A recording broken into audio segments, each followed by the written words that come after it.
Yeah, you know I'm Fluky B, Mac, you know good.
From the weight room of the Bill Fralick Athletic Center at UHAS McGinley Stadium at Penn Hills High School, this is the Coach's Corner. Along with offensive coordinator Corey Jones, I'm Bill Navari.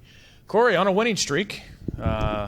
Any streak is good, but you have the opportunity this week that keeps things going in the Big East Conference. A big win over Altoona last week. This week, Fox Chapel. Yeah, it was a big week last week, and hopefully we can put two together. Last week was a fun week. A lot of success from all the players. Just like to see a lot of kids contribute to the team and on the scoreboard. It was a good time last week. You made some adjustments last week offensively, the biggest of which is you put Chaz Whitaker back at wideout, and you moved Jay Williams in at quarterback, and it really seemed to light up the offense. I mean, things went very well. The running game, you had holes opening up for that. Jay was able to get the ball downfield. He made good decisions. He made the Post-Gazette and the Trib, one of the top passers. Everything just came up roses last week. You know what? I had Jay in junior varsity 2 years ago when I coached him then, and Jay was a leader then, and we had Chaz and Phil last year, so Jay decided to move out to wide receiver so he can try to get some more playing time. And with our situation with Darius going down and Chaz struggling a little bit, we just thought it was best fit for the team to move Chaz back at his natural position, wide receiver, and see if Jay can help us out at quarterback. And as you see, he went 9 for 11 with 264 yards, 4 passing touchdowns, and 1 rushing touchdown. It was just a great performance by him. Looking at the performance he did last week, are you guys kind of looking at each other in the coach's room and saying, why didn't we do this at Gateway? I mean, no offense to Chaz or anything, but Jay he handled the offense well. I mean, he has the experience. He wasn't a quarterback, but it was the kind of thing. I mean, hindsight's 20/20, but it's just the kind of thing that maybe we should have done that. But on the other side, are you excited where we're going from here?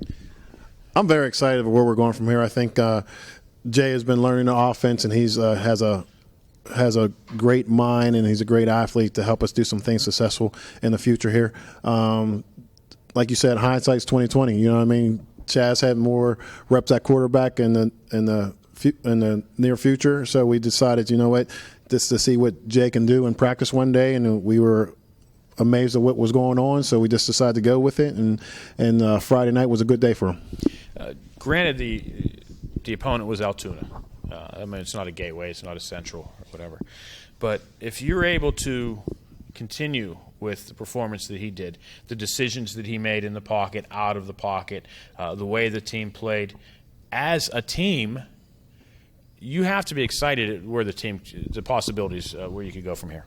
If we can have players keep on making plays that they made on Friday night, we are very excited about the near future. It's just making sure we make the right keys, and put the kids in the right situation to be successful. Now, we don't expect Jay to come out and throw for 267 like he did this past Friday, but we expect him to make his right reads, get the ball in the playmaker's hands, and make good decisions. And if we can do that, and the line can do what they were doing last week, I think we can have a great end to the rest of the season here. But the dimension that it gives you with Corey Jones and Chaz Whitaker at wideout, they can't triple team, both of them. They could double team one, maybe double team both. But even if they do that, now you have Robin and Jordan Davenport who are quite capable themselves. I mean, it is just totally opening up your passing game. Well, like you said, we have Robin, we have Jordan Davenport, we have Savon Sanders, and we're planning to put a lot of new wrinkles in the game. You know what I mean? It's not just going to be Chaz and Corey and Jay, but we're trying to move a lot of people around to see what's best fit for our offense in the near future. And we might do some empty stuff. We might do some wide stuff, trip stuff. We're just trying to put the best athletes on the field to help us succeed for these last 3 games. Not to be the rain cloud, but still looking for that power-type running game. You get speed in the backfield. You open holes, the kids are gone. Mm-hmm. But still, the grind it out, muck it out, power eye, just beat on them, 3 yards in a cloud of dust. Still kind of looking for that mix. You and everybody else is looking for that power game. You know what I mean? We get questions about I'm traditional Penn Hills. I've been here a long time. We're getting questions about it every week. You know what I mean? Where's the power? Where's the power? Where's the power? You got to look at Aaron Bailey. Aaron Bailey did a great job for us rushing. We looked at the film. There's some holes he should have sort of hit. There's some holes he didn't hit.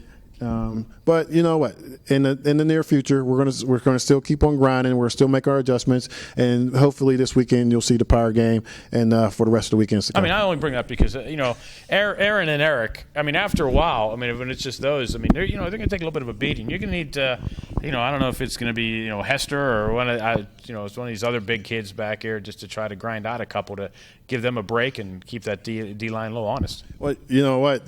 It's between Hester, Little Hester, Big Hester, Lindenwood, Pye. Everybody's asking to get back in the backfield for the power game. Can I go back to But we have Little Hester's going to do a good job for us when we decide to put him in and see if we can get with that power game. And I think with him and Godfrey and maybe Marshall that you're going to see the power game here in the near future. I'm excited about Marshall Thompson, the sophomore. He can do a lot of things for you. Mm-hmm. And I knew that last year when I saw him with the freshman team and everything else, but coming up here. He's always eager to do whatever you tell him to do, and that has to excite you, having a kid like that. Oh, he's eager to do anything. This kid he wants to play linebacker, fullback, guard, play JV fullback. He's just eager to play. And he punts. And he punts. And he's just eager to play and get himself out there on the field. You know what? We got some wrinkles in for him this week. We're just trying to put all our athletes on the field to help us with the best situation for the game. Exciting. You have a nice core of young sophomores on this team, and it's nice to see that we do. Going forward. Speaking of, let's say, little Hester the younger, another wrinkle, you took him off of D tackle. Mm-hmm. You moved him to linebacker. You moved Darius Macklin up the defensive line. It seemed to work well. It seemed like all the decisions you guys made last week seemed to it seemed like they were just perfect. Well, some of the decisions we make one week are good. Some of the decisions we make another week are bad. Next week they might not work at all. But the decisions we made on defense to move them guys around, we just thought it would be best for us to get Hester back there. He can move a little bit better side to side than Big Mac. And then we put Big Mac down there because he's a force to be reckoned with. You know what I mean? Because you have Big Hester on the other side. So we're hoping to get the double team on him. And then Macklin's quick enough to get around the single guy who's blocking him. And then you got Hester floating in between the tackles. That's a nice little triangle there to help us be successful on defense. 2-1 in the conference this week. Fox Chapel also 2-1 in the conference. Mm-hmm. They got spanked last Friday night at the hands of Woodland Hills, 38-0. Still, this is a good Fox Chapel team. It's a very good Fox Chapel team. They have the tackle, number 69. I think his name's Adam. He's going to pitch. He committed to pitch, so he'll be down there with Corey Jones and the rest of Penn Hill alumni we got down at Penn Hills. But they're a very good team. Very physical up front, very big up front. I think we have the speed to outspeed them, but I think if they turn it into a power game, it could be a little troublesome for us. But I think all in all, we will be very successful this weekend. When you watch the film and you see a player like that, do you change the game plan to run away, around, or do you just stick with what you have and say, you know what, we're going to stick with what we have, let them stop us if they can, then we adjust? Well, don't forget, we got Big Hester on that side too, so it's going to be big and gets big, and we're not going to change the game plan for anybody. We're just going to run our stuff, and hopefully we're successful at it, which we've been successful at it the last couple of weeks. We ran good against Central. We ran good against Altoona, and we put a little bit better passing game out there last week, so we're just going to run our same stuff, make our game plan towards more Fox Chapel, but we're just going to run our same stuff with just a little added wrinkles. Well, a win Friday night will really put you guys in a good position as far as the conference and the playoffs go, because you have Kiski the following week, and then a big matchup with Woodland Hills, which if you do your part, that could be for the runner-up of the conference. So obviously, keep doing your part. Yeah, I hope we can do our part. I really like to go head-to-head against Woodland Hills, since it's my alma mater, and beat them for second place. That would be exciting. Let's talk about our seniors. This week we have Jay. What a coincidence. Yeah, what a coincidence. We have Jay, who we moved from wide receiver to quarterback. Fabulous kid. Like I said, I had him since he was a sophomore. He's a do-everything kind of guy who works hard in the weight room, works hard on the football field, works hard in films. He just wants to be successful, and hopefully there's a big future for him in the near coming. And Malik Blakeman over there. Malik is I call him my little son. He's just like Mr. Do Everything, you know what I mean? He's just like, hey, I need you to do this, I need you to do that. Hard worker, very hard worker, very stick-to-itive. He has a great upsize of playing defensive corner. The sky's the limit for him.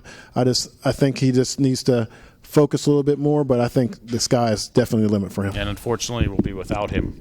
Yes, night. We'll be out on Friday night. He had a little injury that he'll talk to you later about. Yes, we will. Well, Corey Thomas, thank you very much for coming and talking with us again. We look forward to seeing you again sometime, perhaps next week. Thank you. And good luck Friday night against the Foxes. Thank you. Coming up next, our Seniors of the Week, as the Coach's Corner continues here on the Penn Hills Indians Football Network. Our Seniors of the Week, Malik Blakeman and Jaquan Williams of the 2011 Penn Hills Indians. Malik, let's talk with you. They call you Smiley. Any particular reason why? Because I'm always smiling, I guess. That's why. I've been called that since I've been in the store and playing football. Ever since then, I've just been called Smiley. Well, it's nice. It's pleasant to see a happy face. Were you smiling last week after the opening kickoff? You want to explain to everybody what happened? Do you even remember what happened? I mean, really, they said I was laughing, but I really can't remember anything. After the opening kickoff, I ran downfield. Some number 28, he was running pretty fast down, trying to block me. I just put my head down. Guess we hit head to head. And then after that, I couldn't remember anything until I sat down and talked to Jeremy for a little bit, and he got me back on track. So got the bell rung a little bit. That's why they tell you don't lead with your head. Yeah. By the way, you figured that one out now. See, you got to learn. But you're sitting out this week. Obviously, you knew you were last week. Has to be tough on the sideline watching, especially whenever the team has kind of had a little bit of mojo going behind them. Big game against the Foxes. What is going to be your role on the sideline Friday night? Just keep my team motivated, keep them in the game, keep them focused, and just root them on in this next game coming up. Now, I understand we're possibly going to see you back against Kiski? Yeah, pretty. I should be back against Kiski. I really couldn't see no reason why I couldn't be playing in this game, but just for safety, I had to sit out. Now, when you get back in against Kiski, we're going to see you back in returning kicks, running the football again, back in on defense, just doing everything that you do normally? Yeah, I hope so. I hope I could just pick up where I left off and just continue playing. Oh, very good. We'll look forward to that. And let's talk to this guy over here who's going to possibly be handing you off the football when you play offense. Jay, you were a quarterback. You made the adjustment, like Chaz did, to go to wide receiver, and you did that because of the quarterback situation here. Last week, they put you back in a quarterback. You do very well. When you made the move to receiver, did you expect that there would be a day that you'd wind up back under center? I did not expect that. I thought Chaz was going to be the quarterback throughout the year, and I was getting a lot of love at receiver. And it turned out that Chaz had to go back to his spot, and I took the opportunity to go back to quarterback. Were you a little nervous about it when they made the call, or were you just okay? I was surprised. I wouldn't say nervous. I was kind of happy to go back to the quarterback spot because at first that's all I did my whole life. I played quarterback. Now you're wearing a brace on your throwing arm because you had an injured shoulder. The shoulder's fine now. You just wear the brace out of protection. It gives you a very odd look to your throwing motion, but yet Friday night, 267 yards passing. Did you ever think that whenever you got back in a quarterback that, one, they were going to let you throw the football, and two, that you were going to have a night such as that? I didn't think I was going to have a night such as that. I didn't think I would be throwing the ball as much as I did. Thought it was going to be all short routes just to get me back into it. But I had 2 good receivers, actually 4 good receivers, but a guy like Chaz, he's tall, you could just throw it up to him. Corey, you could just throw it out there. You know he's going to run up under him. Jordan Davenport catches everything. Same with Robin and Savon. That has to really help. Corey Jones with his speed. Do you just kind of say, Corey, just run, and I'll throw it out as far as I can and see if you can catch up to it, and he just outruns everybody? It's kind of like that. Like, and Corey, when he gets close to a DB, I know I could just let it out there because he's going to outrun the DB and just run under the ball. It makes it easy for the quarterback. And Chaz, he's a basketball player. Chaz, just throw it up. Just kind of put it up there and let him go up for the rebound, if you will, put it up. But still, those two have to really be a great dimension to have as a quarterback, looking out and seeing that. You mentioned the other receivers who are very capable as well. You have Robin, you have Jordan, you have Savon. If you get double coverages on Chaz and Corey, it has to open up things for the other receivers. I just looked at them and give them the ball. All of them are capable of making plays. Have they thrown practice any empty sets, 5 receivers out there? I mean, I could imagine a defense to come out to see 5 receivers with the quality we have to come out. And I mean, when we do go empty set, we wouldn't have a receiver out there. We have a running back like Smiley. He would be the receiver to guard. He'll be the running back to guard there as a receiver, just in case we need to motion him back in the backfield for a handoff or anything. But he's going to be out this week, so I guess you're not really going to see that this week. The running game has also worked well.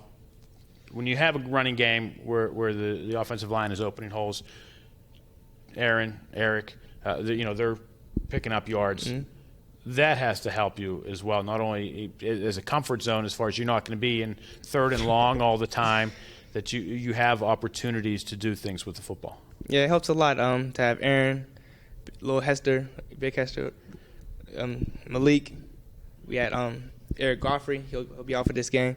But as you see, as a quarterback, as I hand the ball off, you just see the holes open up wide, and the running backs just make a break for it. Now, how's the offensive line? Are they kind of pulling together, knowing that there's a new quarterback back there and kind of stepping up a little bit, or they just say, well, it's just Jay? They stepped up a lot that game. They pass blocking, run blocking.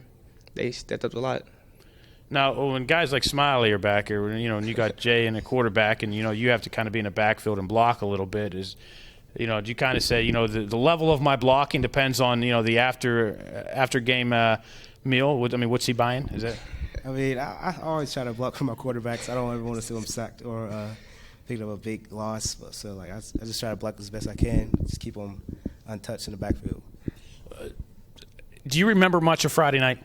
No, I didn't. Actually, I was in for a defensive series, and I really couldn't remember that. So after that series, I was just out of the game. Okay, so basically everything from last Friday night is what you heard. Yeah. About. Okay, now what you heard as far as what the running game was doing, what the passing game was doing, what the offense was doing, does that kind of get your blood flowing, get you excited, looking forward to next week to get back in to join, what's going on back there? Yeah, I was pretty, like when I heard about Jay, I was pretty excited about what he was doing. It made me want to play back in the game. We was getting the blocks down. We was getting a good, solid run game, good pass game. It did really make I really did want to get back in the flow of things. It has to help whenever you have runners like Aaron and Eric, that whenever you go down, that they're able to step in, pick up the slack, or that whenever you're out there, you're able to get a breather to get someone else in, so that when they know that Blakeman's in, Blakeman gets the ball and nobody else, and that you guys can rotate guys in and out, and it has to really help the offense. Yeah, it does help the offense. When I'm tired or Aaron Bailey's tired, we always have another running back that could step up and could do the job. So we always got plenty of running backs: Dante Holloway, Tariq Hester, me, Aaron Bailey, all of us. We could really do. We could keep the job done. We could do what we got to do on the field.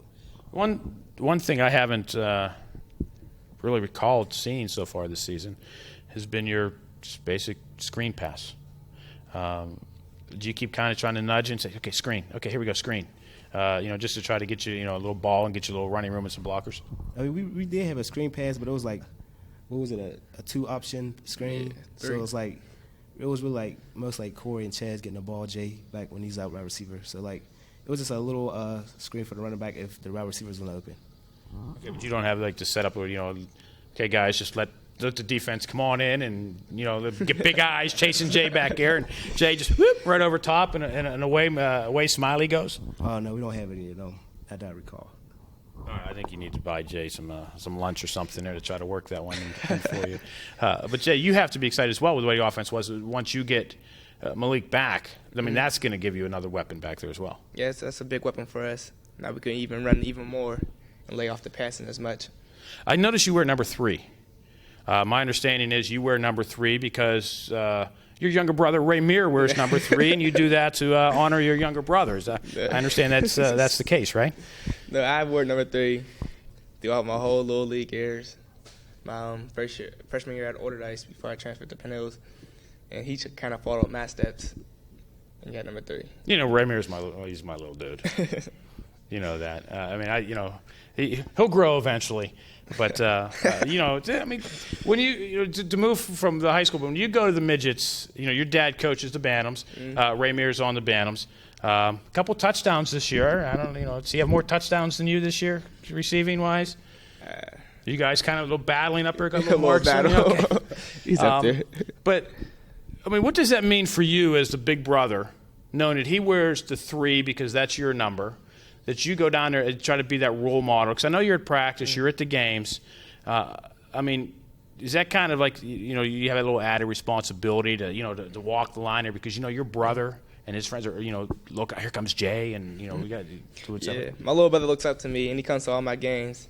And I feel as if he comes to my games and see me ball out, do good, that makes him go to his game the next night, and he'll do good just to prove that he can be as good as me. Well, not only does he come to your games, he's on the sidelines. Yeah. Sidelines as well, and he's wearing it. He always wears the number 3 down. You guys don't give my little dude Ray Meir a hard time down there, do you? All right, I'm just making sure. Okay. Well, what are you guys' plans for Jay? What are you looking forward to after high school? After high school, going to college. There's only one main school looking at me is Toledo. I've been talking to them a lot. It's an excellent school. Toledo loves Penn Hills. The MAC loves Penn Hills. There was an article on a coach's wall a couple years ago from the Toledo Blade. It's something. It simply said, Penn Hills boys doing whatever. It was just they identified them as Penn Hills boys. So people in Toledo know Penn Hills. In fact, Barry Church of the Dallas Cowboys went to school here, went to Toledo as well. So I mean, if Toledo's looking at you, don't think that that's the only school. Yeah. It's just Toledo. Toledo's an excellent school, and if they're going to offer you something, I would definitely take it. I'll definitely take it. Oh yeah, Malik, what are your plans for after high school? Like Jay said, I'm planning on going to college, but not Toledo. Probably like somewhere like Robert Morris. So I'm looking forward to go somewhere like that. Well, you can be in college, playing football. Yeah. I imagine it's college ball, right? Yeah. I'm just trying to get to where I can go. Anywhere I can go, I'm gonna just ball out, do the hardest I can, show what I can do, and hopefully get on the field as soon as possible. What do you want to study when you get to RMU? Hopefully architecture. I want to be an architect when I grow up. I think I've had like 4 straight architects come through here. Jay? Same thing. I want to be architecture. Do you guys plan this before you come in? Everybody wants to. That's good. You guys all be in architecture. Have a big, the Indian architecture firm, and design a new stadium for UHAS McGinley here. One with maybe a dome or tractable dome or something. You guys, do well. But good luck to you guys. It's exciting to see the team improving, things starting to click. You guys getting to where you are supposed to be, and I think it portends to great things here in the next coming weeks, and let's hope it does. Our seniors of the week, Malik Blakeman and Jaquan Williams of the 2011 Penn Hills Indians. Big East Conference play continues, homecoming at Fox Chapel High School, the Indians and the Foxes, and it's coming your way next here on the Penn Hills Indians Football Network.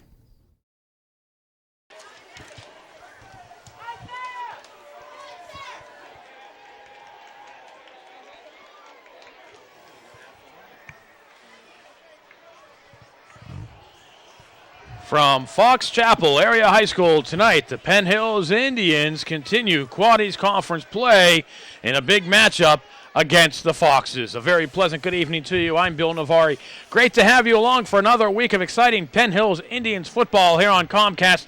Tonight, the Indians take their 2-1 conference record here into Fox Chapel Area High School Stadium against the 2-1 Fox Chapel Foxes. A big matchup here. Strong edge towards the playoffs with a victory by either squad tonight. The Indians coming off a big win last week, hosting Altoona at Penn Hills High School, 40-6 winners. The Fox Chapel Foxes coming off a drubbing at the hands of Woodland Hills. They fell into Wolverina by a score of 38-0. It was pretty much a crappy day today with rain and wind and threat of thunderstorms, but it seems everything's blown through. A beautiful night for football. Things are dry. A little sprinkle came through a little bit ago, but it seems like we're going to have a nice turf, and it should be a great night for football. Indians in the gold helmets, the white jerseys, and the red pants. The Foxes decked out in all black with red numbers.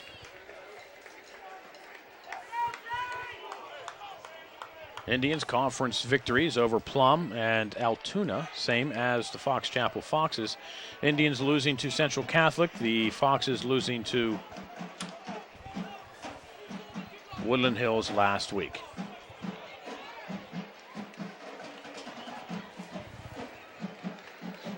Indians will kick off to start the game tonight. Corey Jones getting some final instructions out there on the field.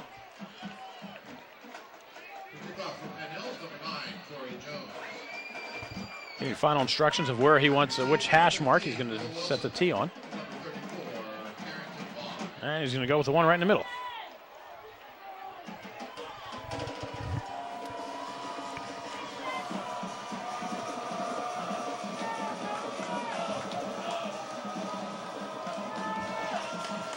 Back for the Foxes, number 15 is Noah Wilson. Number 34 is Carrington Vaughn.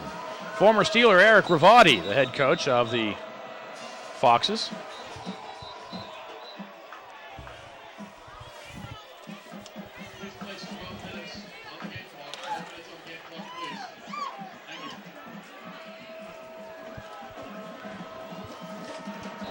A couple of scratches tonight for the Indians. We'll get to those in just a moment.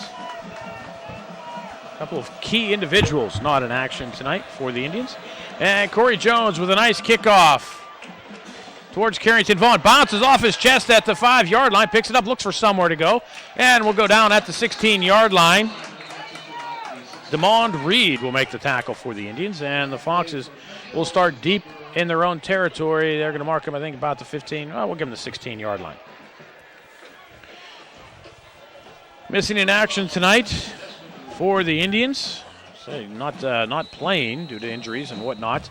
Eric Godfrey, Malik Lakeman, Bashad L., Jordan Davenport, and Chuck Bradley, among others. Some key components to the Indians. Not in action tonight.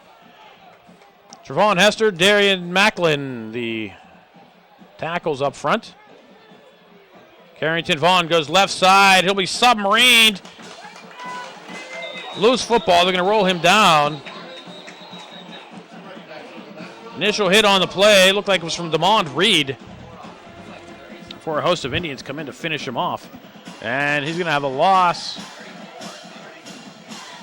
back to the 14-yard line. So it'll be loss of 2. It'll be second down and 12. Again, ball at the 14-yard line. They try to toss left to Vaughn. But Demond Reed came up from the corner position, submarined him, slowed him down, and the host of other Indians came in to finish him off for the loss of 2. The ball did come out, but it came out after the whistle. I formation. And it'll be Vaughn again, looks for somewhere to go. And the scrum will move out to about the 19-yard line. I'm going to pick up a 5. And it'll be third down and 7 for the Foxes. Fox is trying to go after the interior of that Indian line. Again, I said you have Macklin and Trevon Hester up front. Right behind that pair is Tariq Hester. As the middle linebacker, number 5, Marshall Thompson, the sophomore on defensive end. And the end on the right, you see number 11 is Jamel Livingston. Dion Franklin, number 27. Number 1 is Robin Hall. Jazz Whitaker. Corner to the right. Draw play. Indians not fold. It was Hester with the initial contact. Gets by Franklin. And Macklin will come up and finish him off for no gain. Robin Hall also. And the Foxes will have to punt. Indian offense should get some good field position following the defensive stand by the Indians. 4th down and 7 for the Foxes. Ball at their own 19-yard line. Clock rolling under 10 minutes to go. Here in a scoreless opening quarter at Fox Chapel Area High School Stadium. Penn Indians and the Fox Chapel Foxes. High snap through the end zone. This one's going to be a safety. No, he's going to try to kick it out of the end zone. Did he stand on the end line? Apparently not. It hit a Fox at the 32-yard line. Oh, my.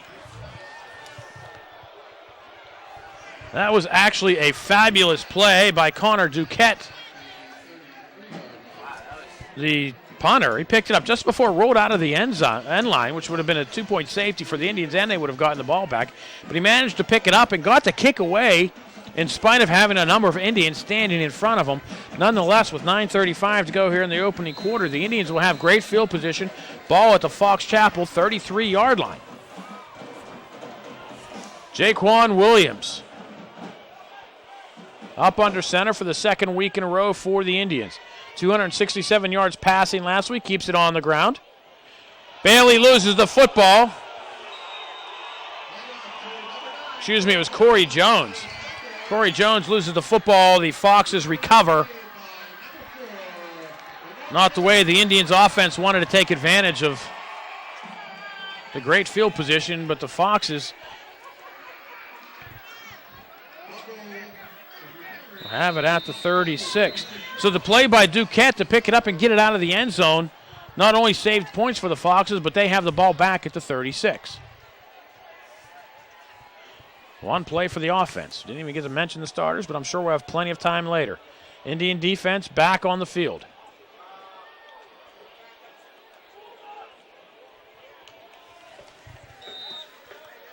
For Norvio Holloman for maybe a yard.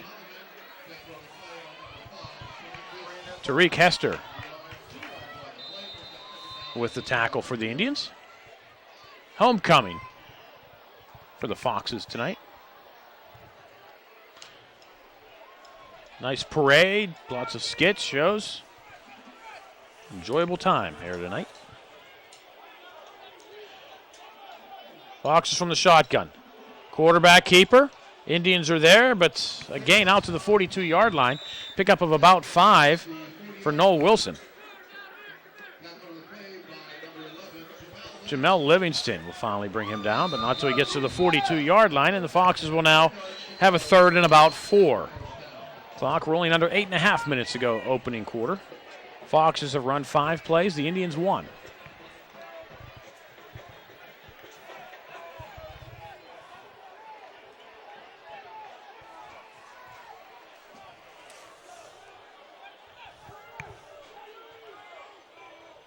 Wilson throws right side of the ball, batted out of the air by Marshall Thompson. It's incomplete, and the Foxes will have to punt once again. Corey Jones will drop back for the Indians along with Savon Salter. Duquette, who had the ball snapped over his head on the last one, his last punt, so was able to get it out of the end zone before the Indians converged. This time it's a low snap. Jones runs up, makes the catch at the 30-yard line, spins down at the 35. And the Indian defense holds once again. Now the offense takes the field. Again, they had one play on their last drive. They fumbled on the opening drive. And see if the Indians do something a little different here. Maybe they come out on the shotgun just to show a little twist.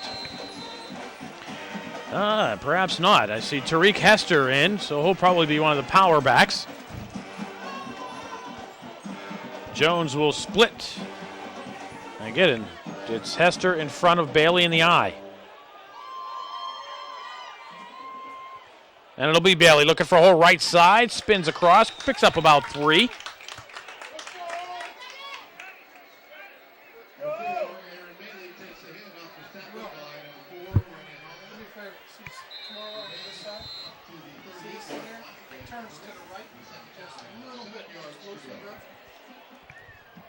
And he's looking at a 2nd and 7.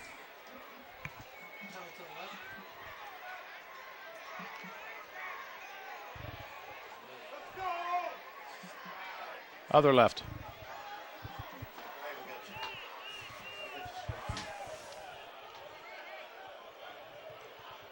Jay Williams, first pass, right side, complete. Chaz Whitaker will be close to a first down. Check where they mark him. They're going to mark him at the 41-yard line for a pickup of 8. And that is an Indian first down.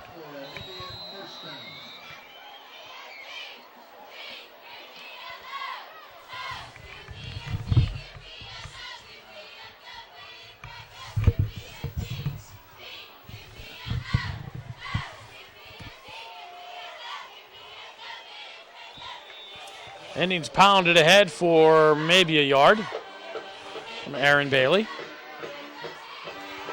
Indian offensive line has to deal with number 69. Adam Bisnotti, 6'6", 285-pound senior, committed to Pitt.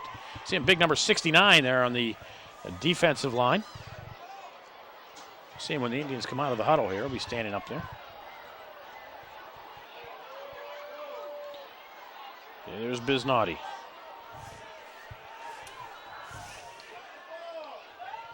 Ordinarily playing the defensive end, they have him over the center, Navari. Long pass downfield, and it's picked off by the Foxes. Jones was down there in quadruple coverage. And the Indians commit their second turnover of this opening quarter. The Foxes have the ball at the 30-yard line.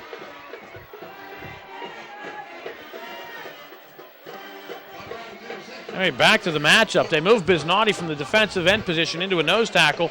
They're trying to take advantage of his 6'6" height against the 5'10" Navari. So far, Navari's held his ground. Now, if the Indian offense can not turn the ball over, they might be able to get something going. Bisnotti is the right tackle for the Foxes.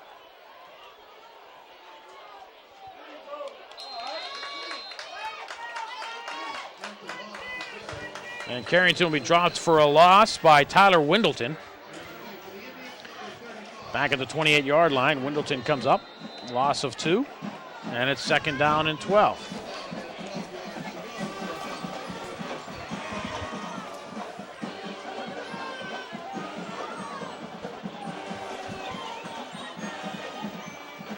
Wendleton and Rumel Reese joining Tariq Hester at the linebacker's position. Wilson from the shotgun. High snap, looks right side, throws it out that way. And the Indians are there again. Is it Wendleton again? Yes, it was. Tyler Wendleton will drop Holloman after a pickup of about maybe 5. But for Wendleton to be out there that quickly.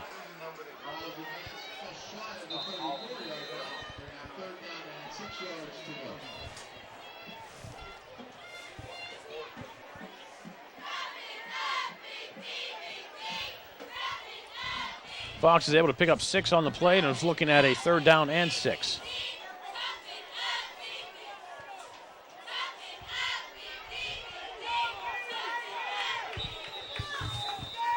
And the Foxes will use their first timeout. 5:02 to go, first quarter. We are scoreless. The Indians and the Foxes. You are watching the Penn Hills Indians Football Network.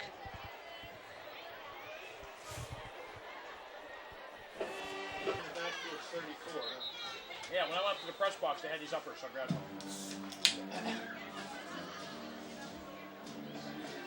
I'll take a sip, if you don't mind.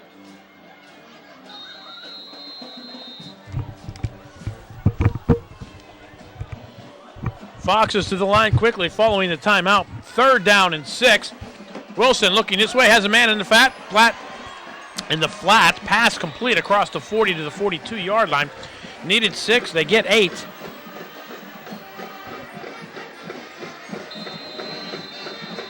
And the Foxes get their first down. Nigel Garnett with the reception.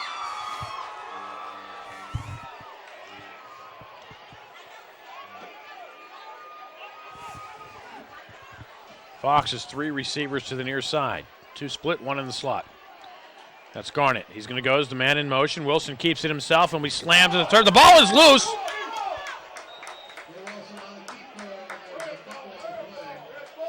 And there's a big pile. I think it was Marshall Thompson who spun him down, and the Foxes have recovered.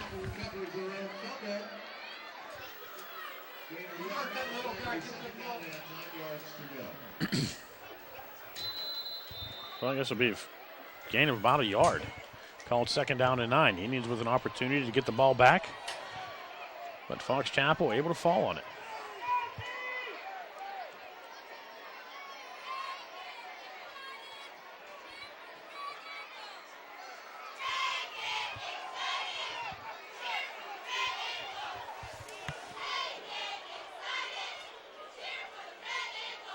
Wilson inside handoff on the shuffle pass. Marshall Thompson is there. Garnett will go down at the 46-yard line after a pickup of 3.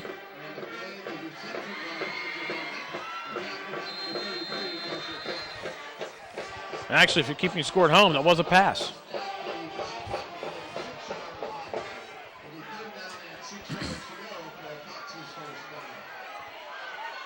So Fox Chapel now with a 3rd and 6. Garnett comes up to the line limping for Fox Chapel. Wilson from the shotgun looks left under pressure, gets by Hester. Scrambles ahead into Penn Hill's territory for the 1st down. There's Jamel Livingston finally making the tackle at the 43-yard line.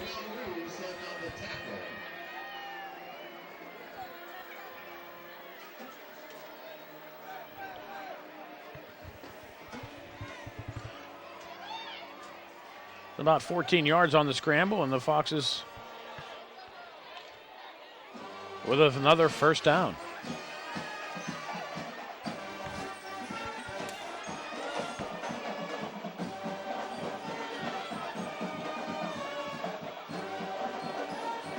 Garnett follows the pile to the 40-yard line for a pickup of 3.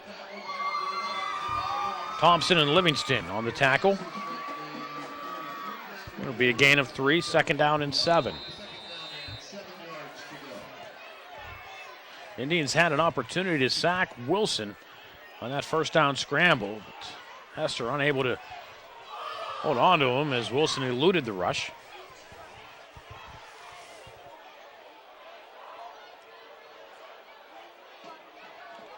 Wilson keeps it himself. Scrambles ahead for another 3 yards. Darian Macklin on the tackle. And it'll be 3rd down and about 4. Clock running, 1:40 to go here, 1st quarter, scoreless. Fox is driving. They're in Indian territory at the 37.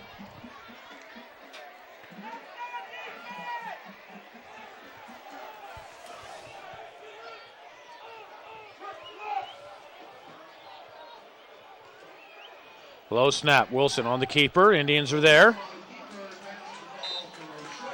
Maybe a yard. Trevon Hester, Jamel Livingston on the tackle. And it'll be 4th down and about 3. Even close to 4. Ball at the 36.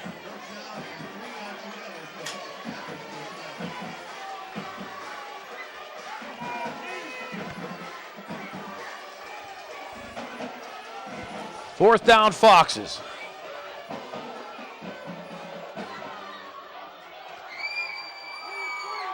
Wilson under pressure, looks for somewhere to go. Launches one downfield, has a man wide open there to goal line. Touchdown, Fox Chapel.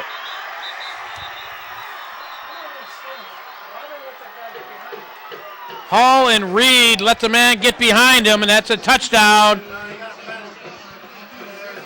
There's a penalty against the Foxes. This one's coming back. An eligible receiver downfield. Wilson had so much time. And one of the linemen went more than 5 yards downfield before the ball was thrown.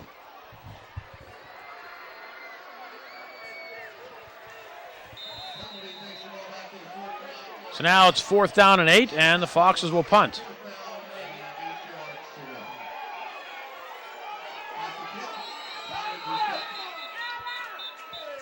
Indian defense running a Chinese fire drill, it appears, and they'll call a timeout.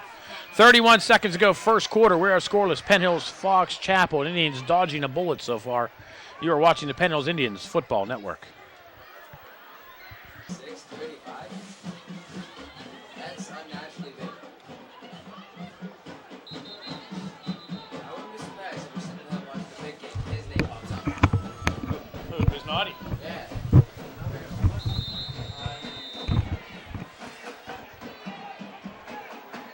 Fox is lined up to punt. See if they actually do. No, they are going to fake. And the Indians almost pick it off. Rumel Reese, if he was able to hold on to it, he'd have had a pick 6 easily. But the Foxes turn it over on downs. I had a feeling they weren't going to actually kick it, and they didn't. First down, Indians at their own 41-yard line.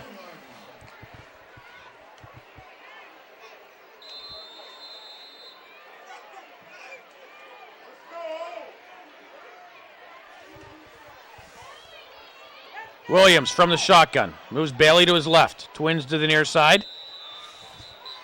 Single receiver to the far side, and the Indians appeared to have moved.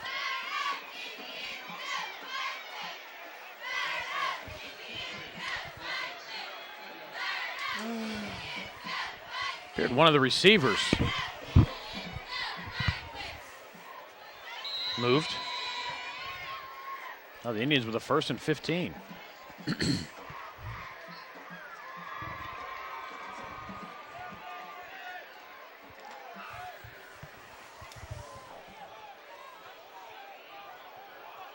Williams from the shotgun. Looked like it was going to be a direct snap to Bailey, who ran right in front of it. Bailey appeared to run right in front of the snap. I don't know if it was meant to go to him.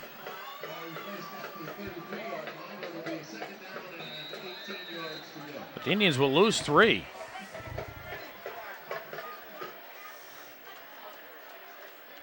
Not sure if it was meant for Bailey.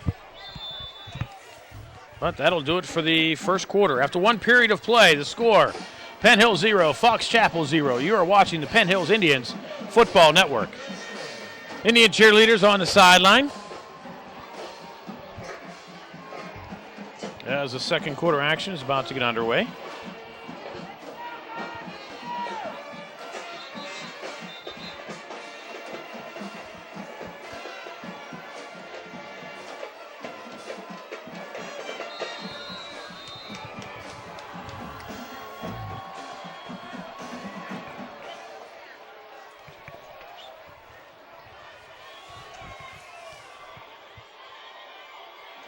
Williams from under center. Rolls to the right, has a lane. Spun down at the 35 yards, marking right to 34, and a hard tackle. A gain of maybe a yard.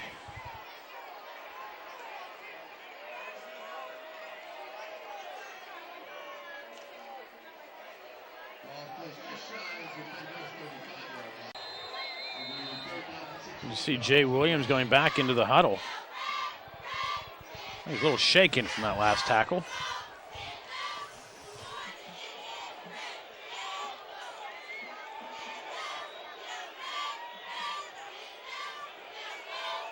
Williams again under center.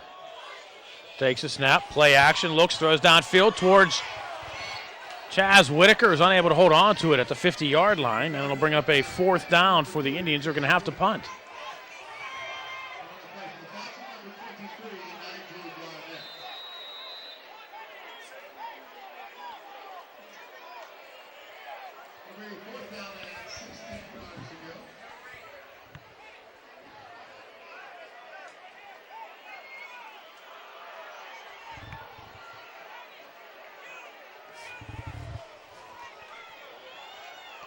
Jones, nice kick, penalty flag on the play.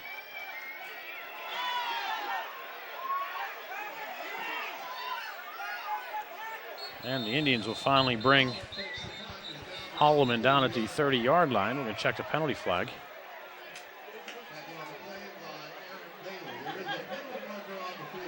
It's going to be against the Indians. We'll see if the Foxes are going to re-kick, and it appears they are going to.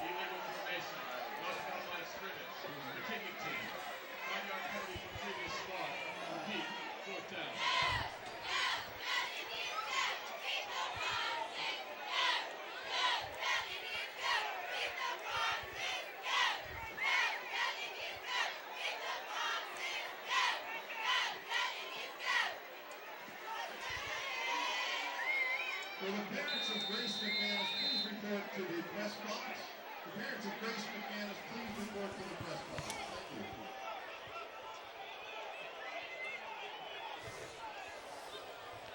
That depicted number 9, Corey Jones. Jones kicks this one straight up in the air. Takes an Indian bounce, though. Not much of one, but that one definitely off the side of the foot. The Foxes have great field position to start this drive in Indian territory at the 45-yard line. So the penalty ended up costing the Indians 25 yards.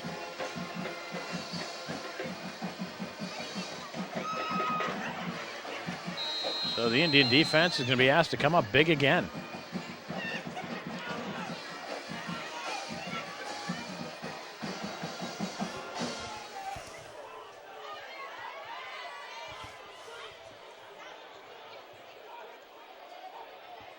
Foxes from the shotgun. Quarterback keeper with a big hole.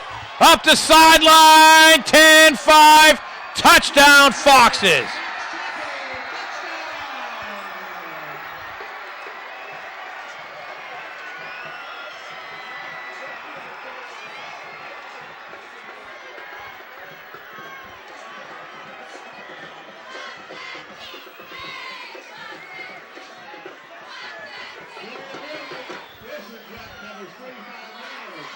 Took all of 9 seconds for the Foxes to take advantage of the field position.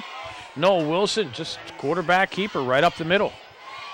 The way he went, 45 yards. Foxes on the board. Kick up and good. 10:35 to go. First half. Fox Chapel 7, Penn Hills nothing. You are watching the Penn Hills Indians Football Network. Scoring drive, one play, 45 yards. Now the Indian kick return team on the field for the first time tonight.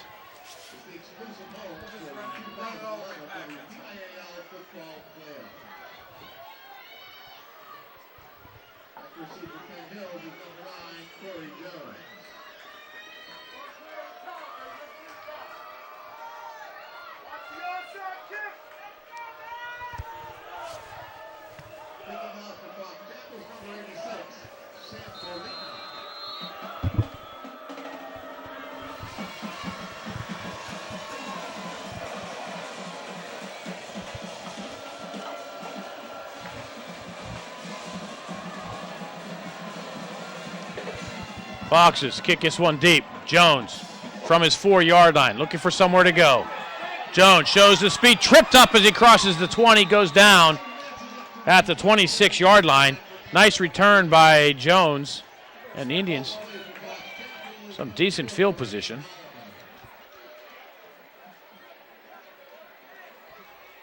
They mark him at the 27.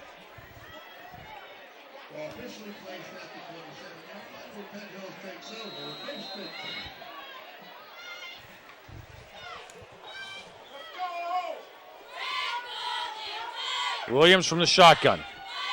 Hester to his left, Bailey deep. And it's going to be Bailey who follows the blocking, gets across the 30 to the 32-yard line, pick up a 5.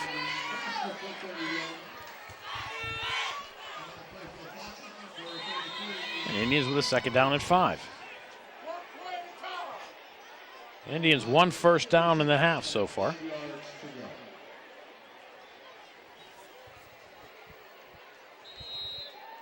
Two turnovers, a short punt, and a 7-0 Fox Chapel lead. Official timeout.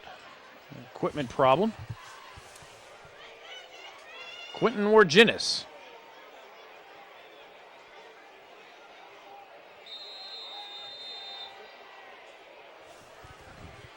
gets the helmet fixed.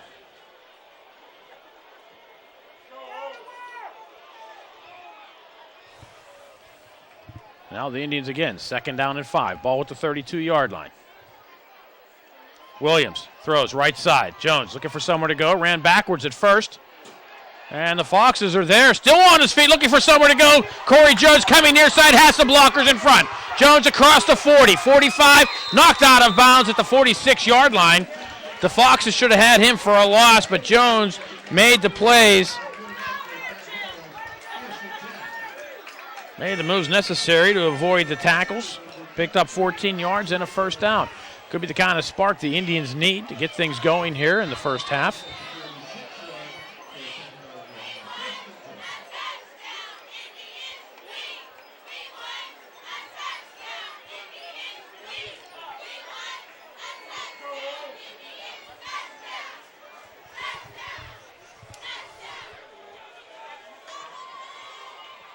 Aaron Bailey looks for a hole left side, right into the arms of Bisnotti, but Bailey able to pick up 3 yards.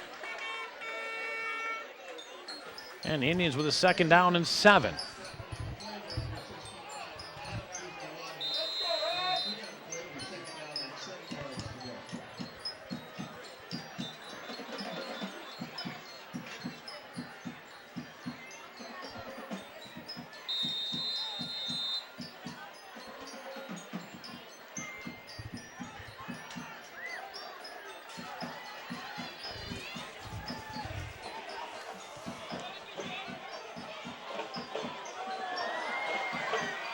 Oh, and here comes the rain.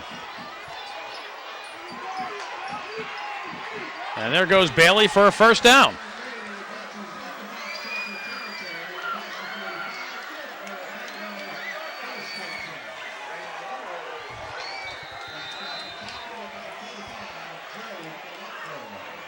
Gain of 8 for Bailey, another 1st down for the Indians.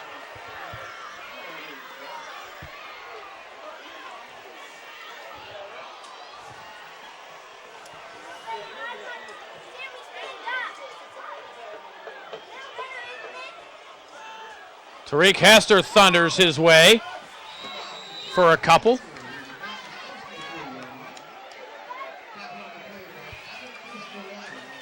Tariq Hester for 2.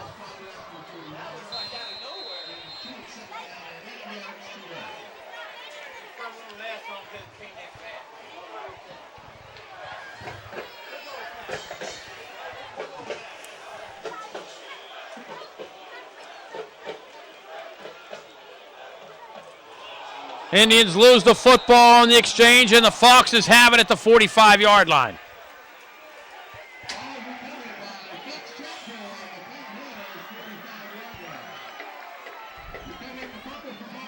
Third turnover of the game for the Indians.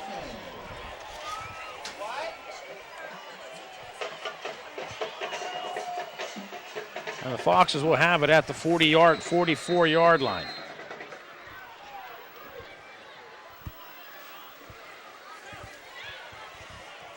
With the rain, I'm sure the ball got a little slick.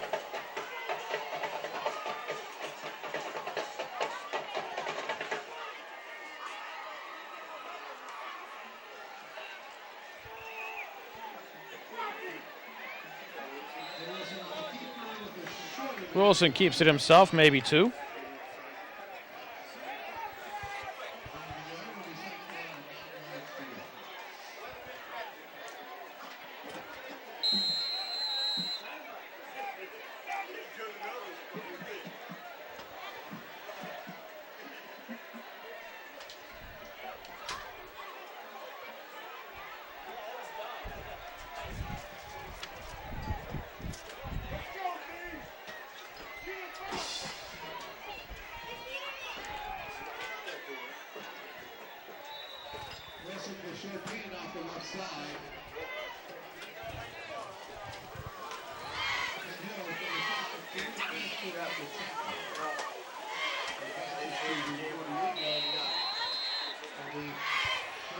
Fox is now with a 3rd and 6.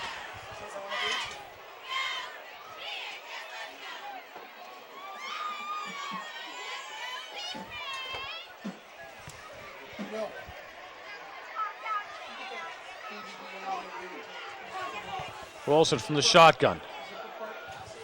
Has Garnett to his left. Wilson's going to throw. No, he's going to tuck it up and run, looking for somewhere to go. The Indians do not make the tackles.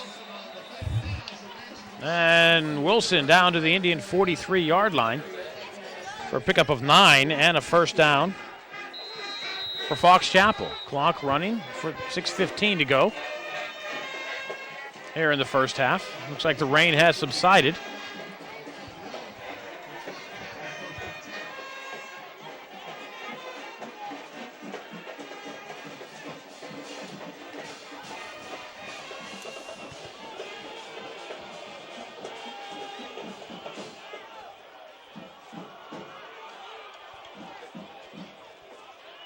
Garnett brought down by Trayvon Hester. Penalty flag in the backfield. Gain will be about 1. It's going to be a legal shift against Fox Chapel.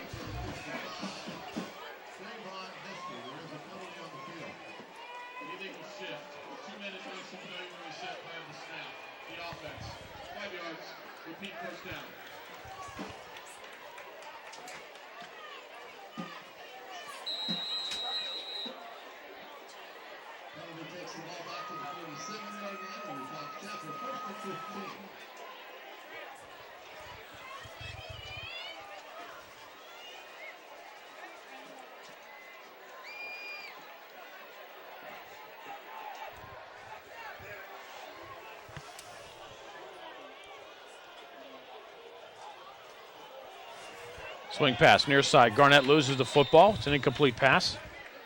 That'll bring up a second down at 15. Clock will stop with 5:16 to go here. In half number 1, the Foxes over the Indians by a score of 7-0.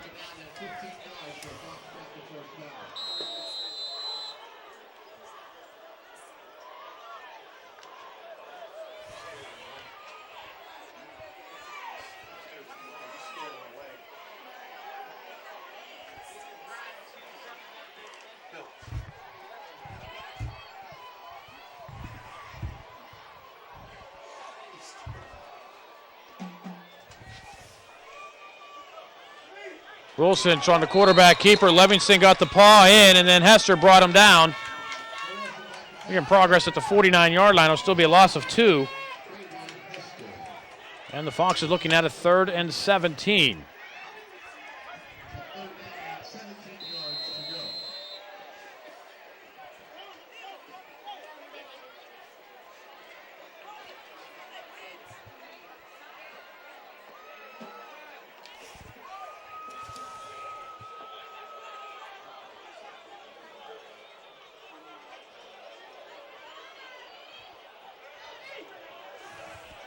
Wilson launches one downfield, has a man wide open, and the pass unable to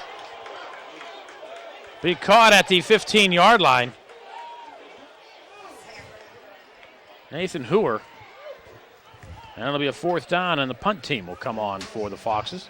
It'll be 4th and 17. Clock will stop with 4:29 to go here in quarter number 2. The Indians do get the ball to start the second half.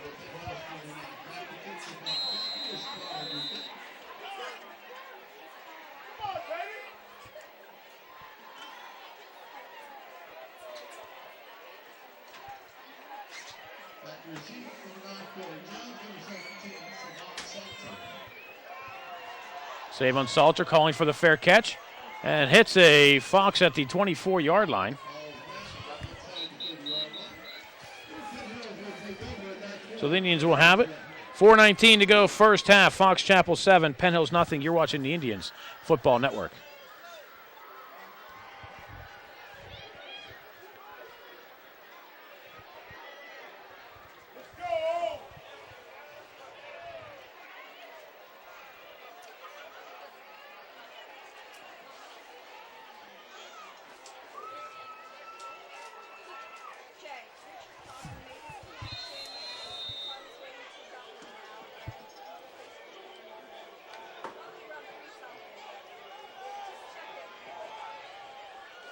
Bailey into the arms of Bisnotti at the 25-yard line. Be no gain.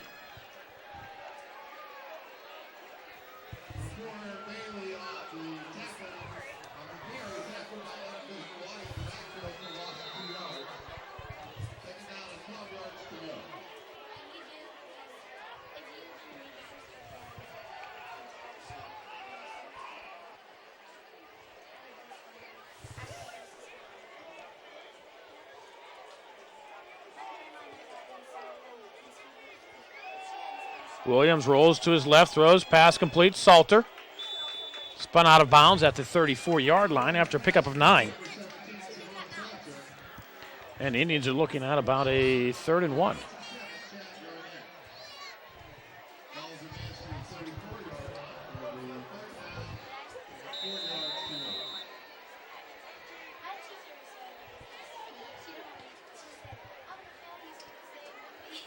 Actually, it's going to be 3rd and about 3.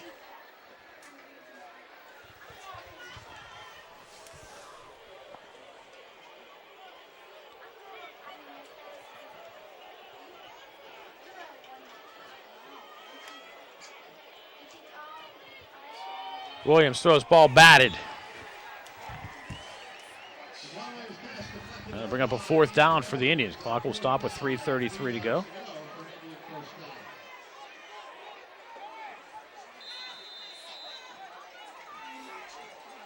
And the Indians will bring the punt team on. Indians just seem uninspired tonight.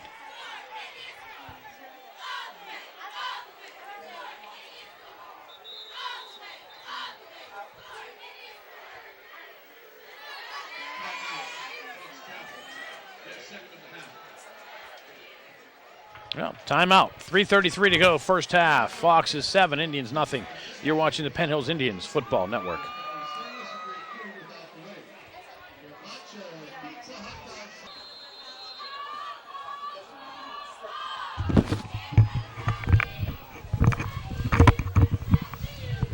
Jones punting from inside his 25-yard line, and he's going to fake it. He's going to look near side. We'll have the first down and more up across the 40. The 50 gets a nice block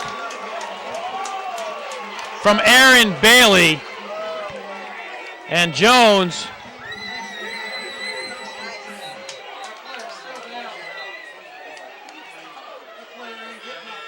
picks up about 16, 17. Where are they going to mark him?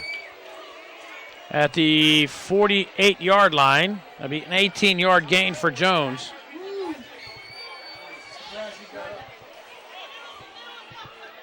Norvio Holloman was the victim of that lick, a pair of number 4s. Aaron Bailey just came back and nailed Holloman on a clean block. While Jones to pick up another 5 yards, and the Indians in Fox Chapel territory at the 48.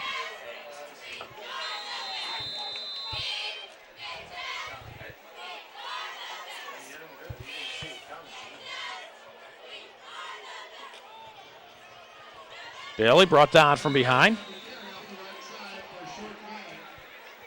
Maybe a yard. There's Nawadi on the tackle.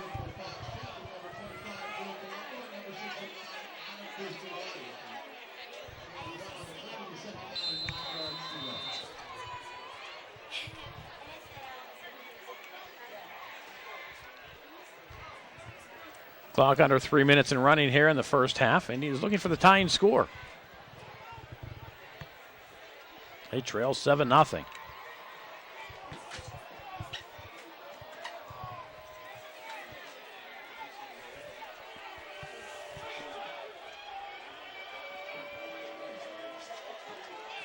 Williams rolls to his left, throws downfield high.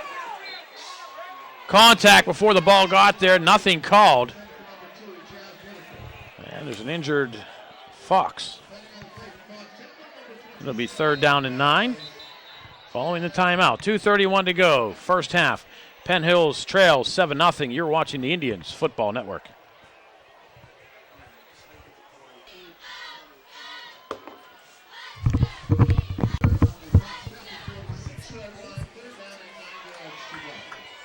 Indians looking at a 3rd and 9.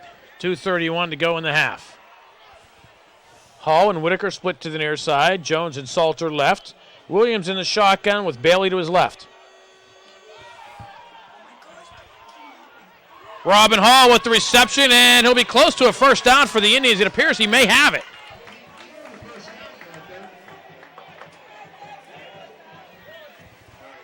Nope, just short. Picks up 8 of the necessary 9. I think the Indians will keep the offense on the field.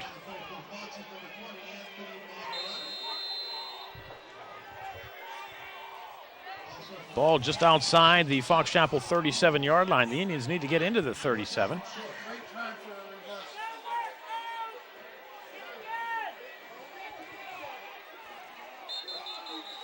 And the Indians use a timeout. Good idea to get that, make sure the play is right, whatever they want to call on a 4th and 1.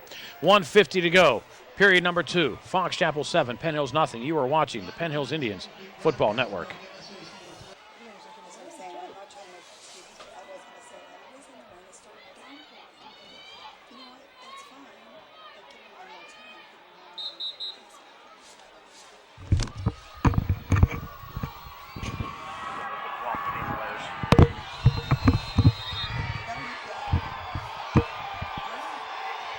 Indians on a 4th and 1. Thompson and Hester in the backfield, and I think they fumbled the snap. No, it was a quarterback keeper. Excuse me.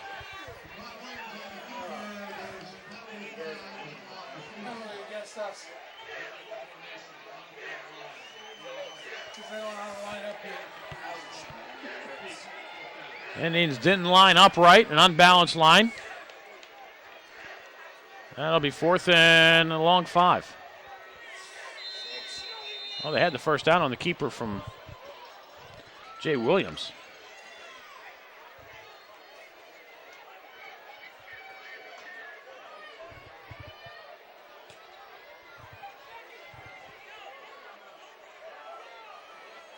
Clock is running. The play clock's got to be winding. Well, play clock is at 7.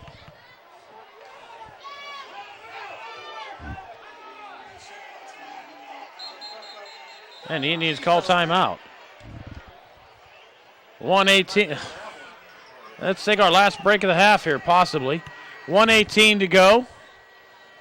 Indians down by 7. You're watching the Penn Hills Indians Football Network.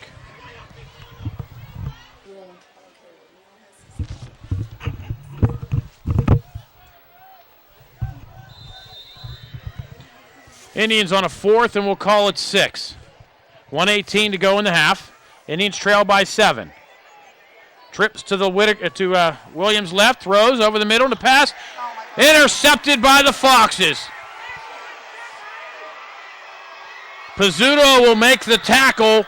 Nathan Hewer returns it into Indian territory at the about 45-yard line.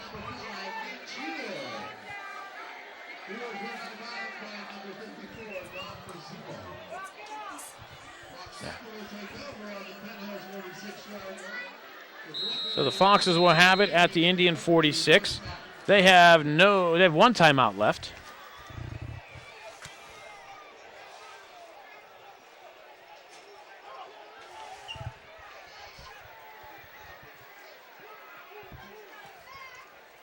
Wilson rolls to his left, throws one downfield. Damond Reed on the coverage.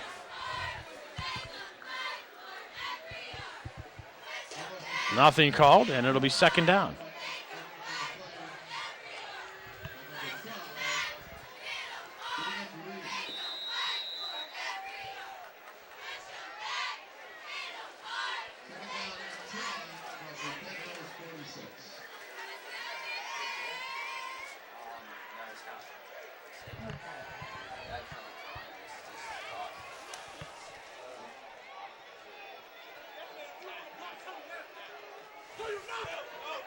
Wilson under pressure, eludes Marshall Thompson, launches one downfield and overthrows everybody.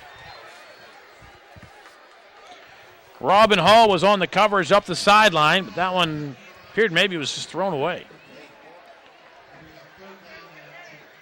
Wilson's running for his life back there, but the Indians have been having trouble finishing off the quarterback as he's scrambling in the backfield. Clock will stop with 54 seconds to go here in half number 1. Again, it would appear the rain has stopped. A bit of a cloud burst there for a few moments. Came down quick, hard, and heavy. Inside handoff, Nigel Garnett. Tariq Hester with the initial contact goes down at the 45-yard line, maybe a yard. And it'll be 4th down and 9 for the Foxes, who may let this one wind down. They can let this wind down to about 10 seconds to go in the half. Indians do get the ball to start half number 2.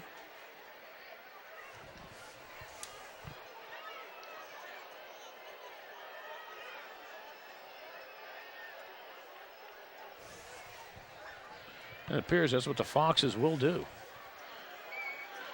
We'll possibly call a timeout with 1 second left on the play clock, and that's what they do. 10 seconds remain here in the half. I think Foxes are probably going to try to launch one and take the opportunity. One score so far in the half. Noel Wilson, a 45-yard run. Play set up by a Corey Jones punt, which is about 15 yards. On the previous punt, there's a penalty by the Indians. Otherwise, the Foxes would have had it at their own 30. But they made the Indians re-kick, and the ball went pretty much straight up in the air. Hit it about the 35-yard line. Took an Indian bounce of about 10 yards, and it was down at the 45. And then now Noel Wilson, the quarterback, just on a quarterback draw. 45 yards up the field into the end zone. 7-0. Foxes will indeed kick. Rolls inside the 10. And a break for the Indians as it rolls out of bounds inside the 1-yard line. But the half expires after one half. The score, Fox Chapel 7, Penn Hills not showing up yet. They have nothing. You are watching the Penn Hills Indians Football Network. I usually go to walk over the halftime. Passing yards, etc.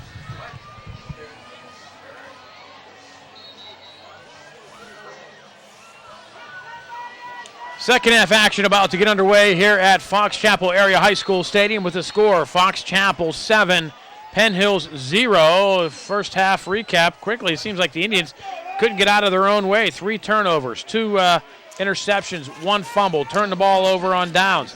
The Indians just sleeping, it seems, tonight. Fox Chapel will kick off to start half number 2. Corey Jones from back inside his own 5-yard line.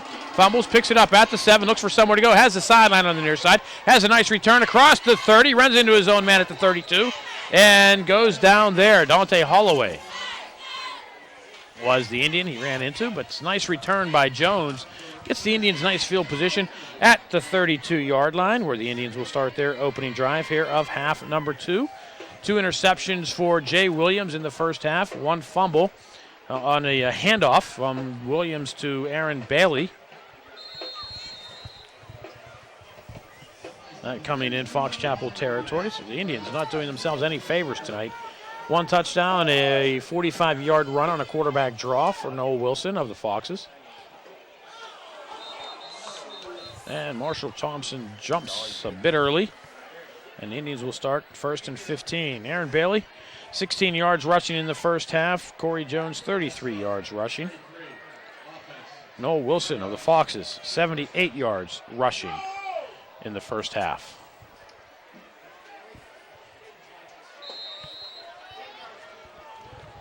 Ball marked off back to the 28-yard line. Indians 1st and 15. Salter split left. Corey Jones to the near side. I formation behind Williams. And it'll be Aaron Bailey looking for a lane across the 35-yard line out to the 37. We'll pick up about 9 yards.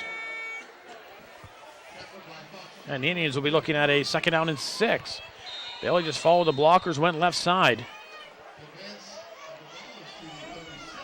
Used the speed, picked up the 9, and the Indians got the penalty yards plus back. 2nd down and 6. Bailey again, this time coming this way. Gets across the 40-yard line, out of bounds. Close to the 41-yard line.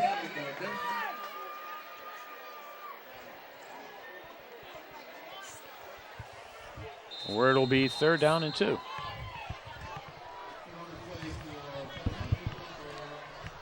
I've just actually watched the game since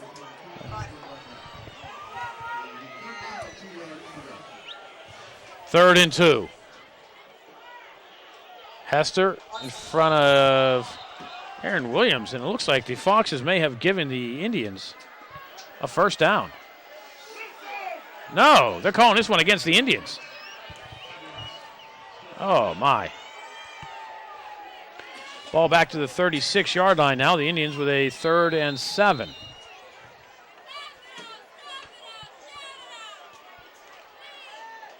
Apparently the Foxes jumped off sides.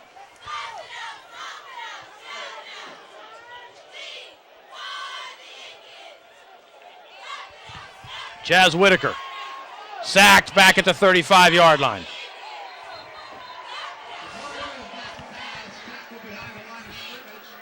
He was back at the 25. Be a loss of 11, and the Indians are going to have to punt. Indians replacing Jay Williams with Chaz Whitaker on the play.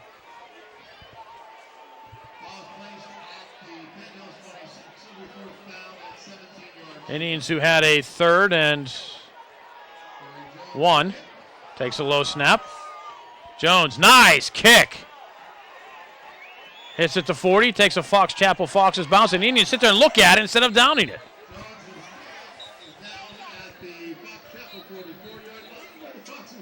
But the Foxes will have it at their own 43-yard line with 10:24 to go here in the first half. The ball bounced, but it's otherwise. It looks like a penalty flag on the far side.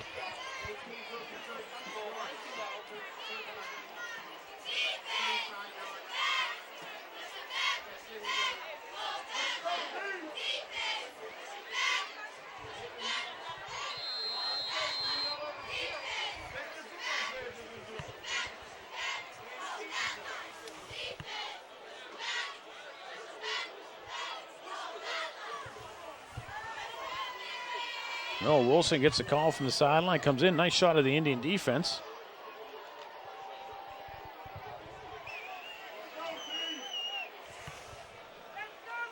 Which has played well, although at times the tackling could have much to be desired.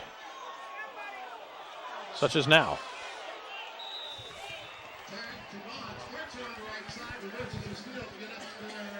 Vaughn will get out to the 50-yard line, picks up 7. Jamel Livingston comes up to make the tackle. It'll be 2nd down and 3. Vaughn should have been dropped for a loss, was able to get away and pick up 7 yards.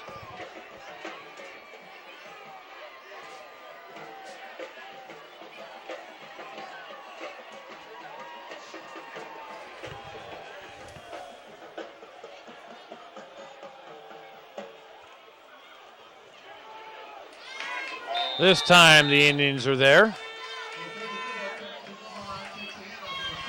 Trevon Hester will drop Vaughn back at the 46-yard line for loss of 4. And it'll be 3rd and 7. Macklin came in, made the initial contact to slow up Vaughn, and Hester just dropped him.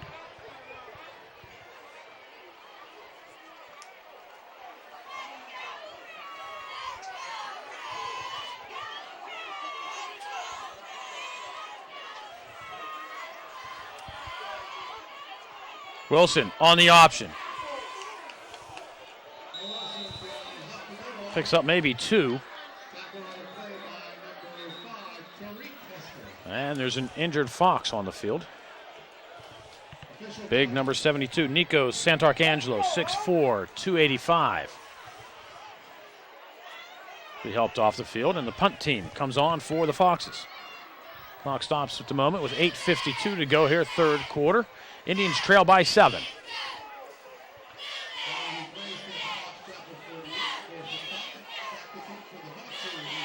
Lamond Reed and Corey Jones back for the Indians.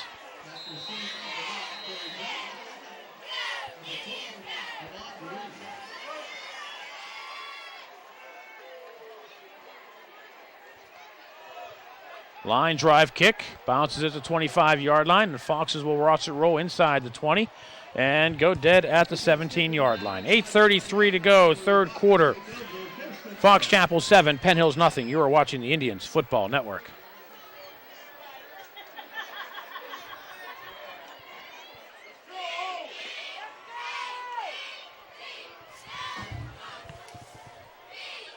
Chaz Whitaker still in a quarterback for the Indians.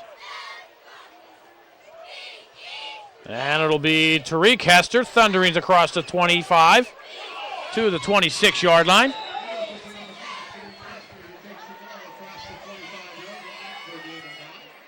Picks up 9. It'll be second down and 1.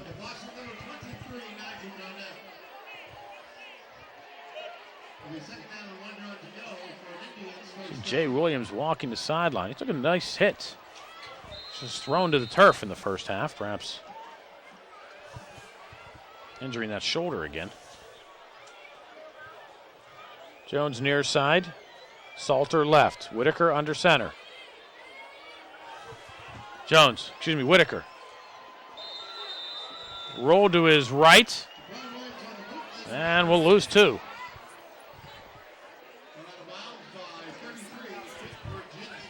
Whitaker's needs to, if he's not going to pick up the yardage, needs to get rid of the ball.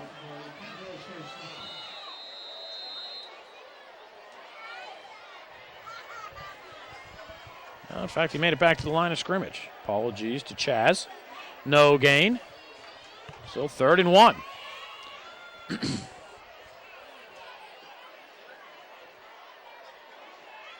Hester. Into the pile. And Hester doesn't get it. Penalty flag on the far side of the field, and illegal shift against the Indians.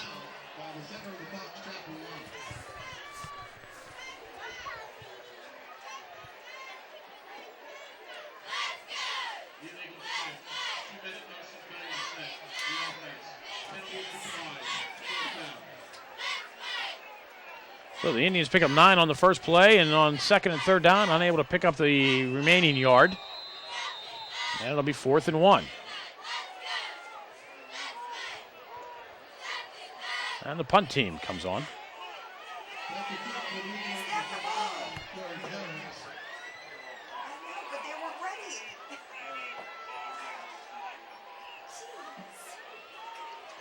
Pressure on Jones. He's going to cut left side. Gets across the 20, 25. Has the first down up the sideline and hit out of bounds. And nothing called.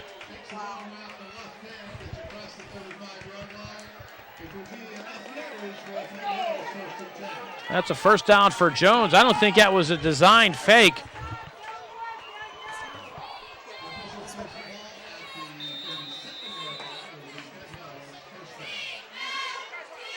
But Fox Chapel came on the punt block, and I think Jones took off for his life and was able to pick up the first down. Ball at the 37-yard line. Bailey to the 45, picks up 8. See if that 4th down play injects some life into these Indians.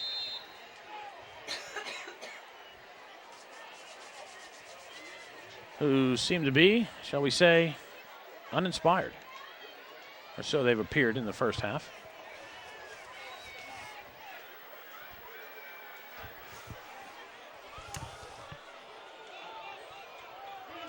Bailey will have the first down close to midfield. Another 5 yards for Aaron Bailey. Another first down for the Indians.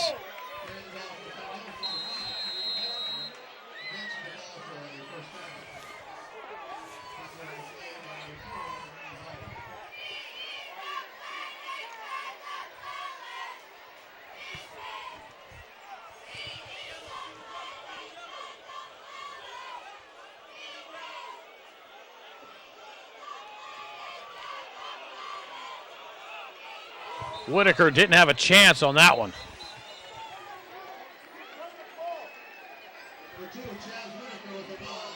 He's sacked for a loss of 3. As soon as he took the 3-step drop, there were 4 Foxes around him. I get 2nd down and 13. Indians, ball back at their own 47-yard line. They need to get to the Fox Chapel 40 for another first down.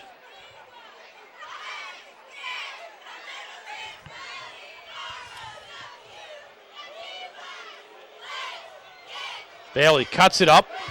Looks like he had some room to the outside. A lot of penalty flags come in. Bailey picks up 2 of the 3 yards. It's an injured Indian. Looks like there might be a face mask on the play. Check to see who's getting up slowly. Looks like it's Pizzuto. Excuse me, no, it is not. It is James Morrow. Equally as large.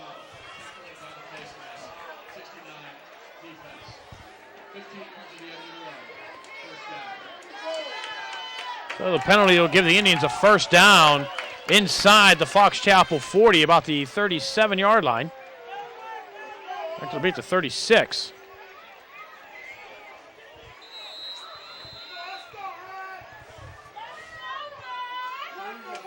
And the Indians quickly up to the line. Whitaker on the option. Cuts it up. Spins inside the 35 down to the 32-yard line for a pickup of 4.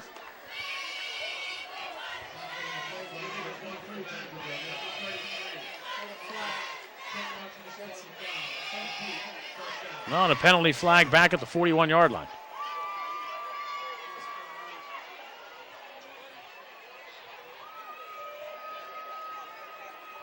The holding call will put the Indians back at the 49.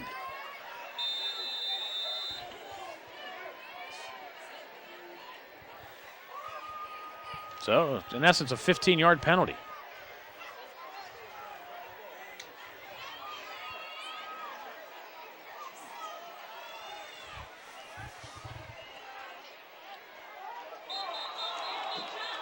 There's movement. Let's see if the movement on the defense. Well, I'm going to call this one against the Indians.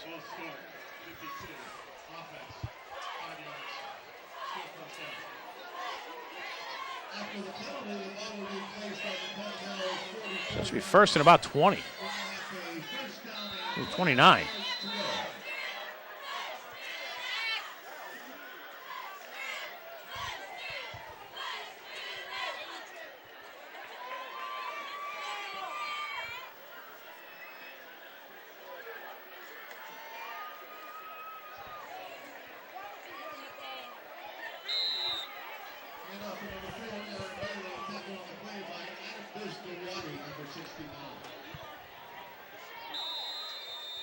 Bailey will pick up a couple, and it'll be second down and 26.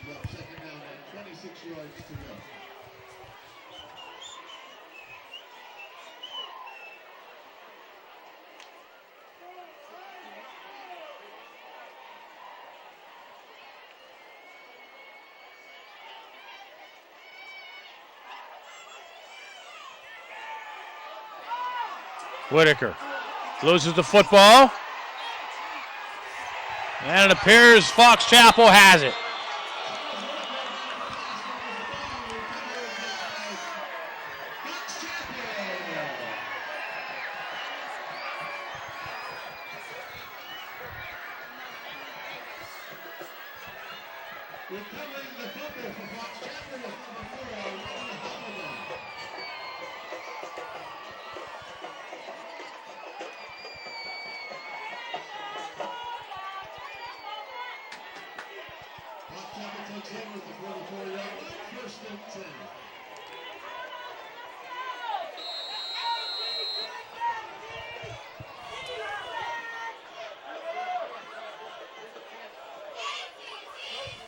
Wilson. Hit as he throws. This one goes nowhere, incomplete. Bring up a second down and 10.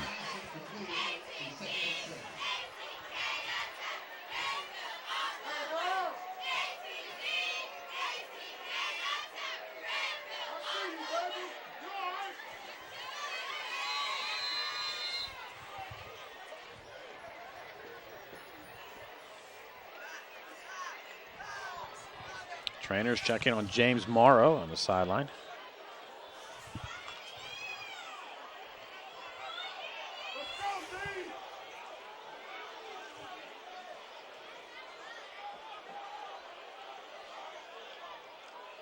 Wilson on the option, keeps it himself, runs into the arms of Marshall Thompson after a gain of 1.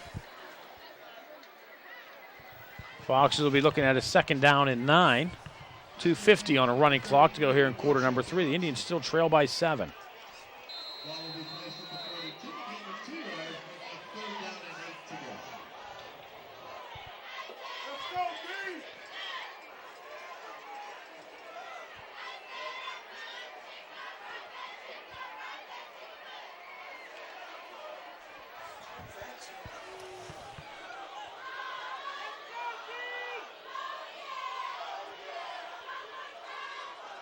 Wilson loses the football, but Foxes fall on it at the 44-yard line. Garnett.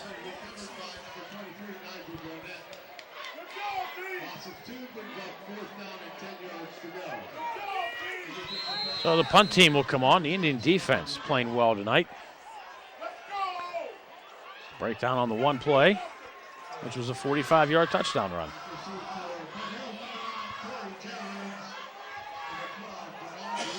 Jones and Reed back for the Indians. Nice punt. Jones, fair catch called for and made at the 13-yard line. If you're wondering why the Fox Chapel Foxes have an excellent punt unit, well, former Steeler Josh Miller is one of the assistant coaches of the Fox Chapel Foxes.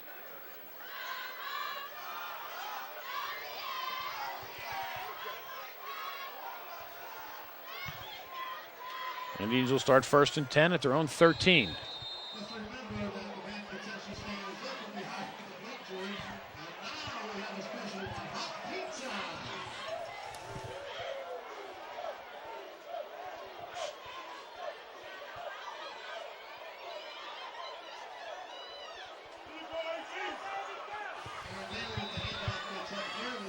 Bailey out to about the 18-yard line for a pickup of 5. Still a lot of time left in this game.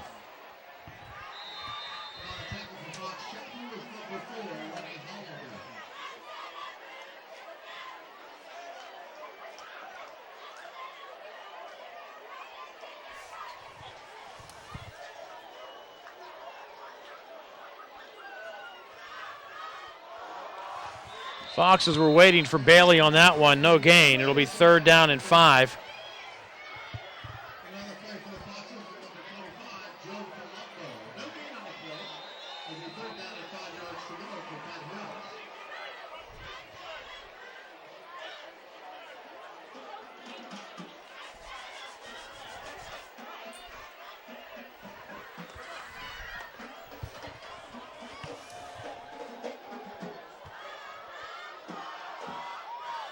Whitaker throws short. They're going to say Jones does come up with it. Yes, he does. It's a 24-yard line. Pickup of 6.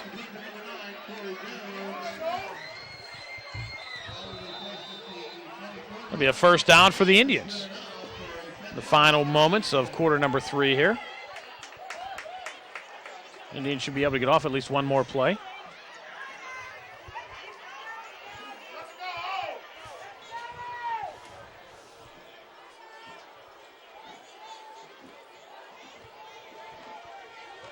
Aaron Bailey with a nice run across the 40-yard line. 1st down Indians at the 43. A pickup of 19 for Aaron Bailey. And a little bit of excitement here for the Indians. Biggest offensive play of the night, I do believe, other than any fake punts. And that'll do it for quarter number 3. 4th quarter action coming your way next. Indians maybe showing some life. Score, Fox Chapel 7, Penn Hills nothing. You are watching the Penn Hills Indians Football Network.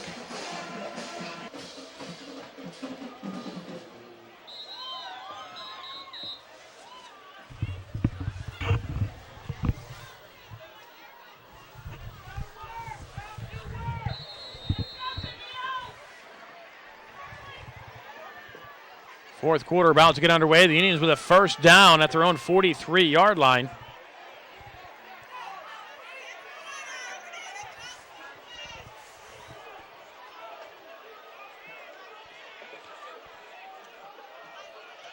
Aaron Bailey to the 46, possibly 47.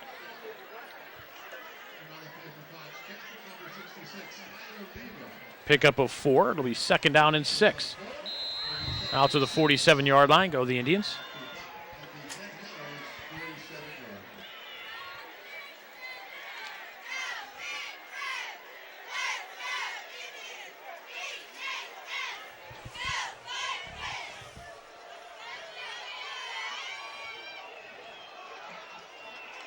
Bailey again, but the Foxes are waiting for them. Indians slow on the handoff. And it'll be 3rd down and 7. And Dom Pizzuto is down on the field. Let's take a break. 11:09 to go. 4th quarter. The score, Fox Chapel 7, Penn Hills nothing.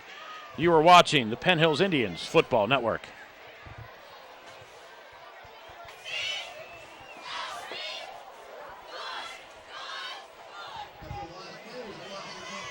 Dom Pizzuto makes his way to the sideline with Jeremy Urkel and Mike Rogal. 3rd down, Whitaker throws left side to pass, too short for Jones at the 50-yard line. It'll be 4th down.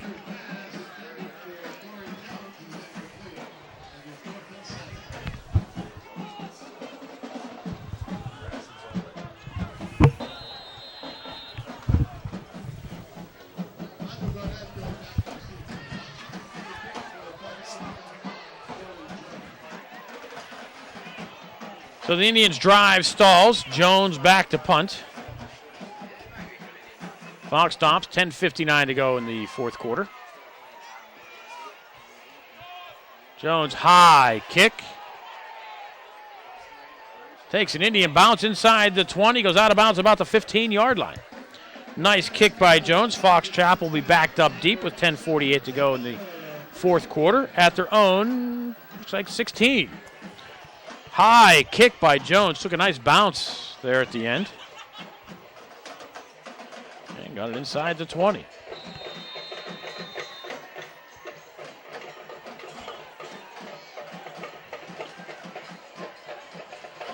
So the Indian defense, which has played well, back on the field. See Jay Williams on the sideline limping along. This could be the reason why Chaz Whitaker is in at quarterback. Wilson. Indians are there waiting. The Hester brothers, among others. Pickup of maybe 2. And it'll be 2nd down and 8. Indians could use a turnover about now. Just saying.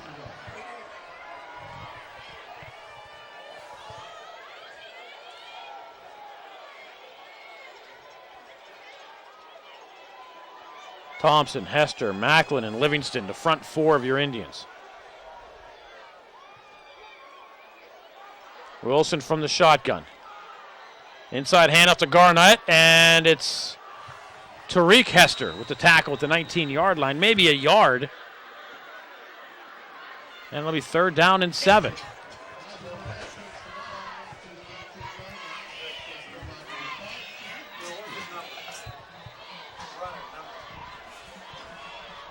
And there's an injured Indian. We'll take a timeout. 9:47 to go, 4th quarter. Indians down by 7. You're watching the Penn Hills Indians Football Network.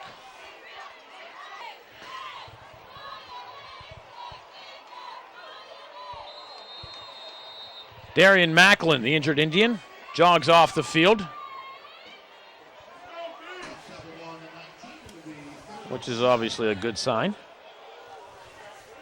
Replaced by Fred Johnson up front. Wilson from the shotgun. Rolls, throws, down the sideline. A pass caught. 1st down, Foxes. And he loses the football. There's a scramble for it at the 32-yard line. And the Indians say they have it, and so does the guy who counts the official.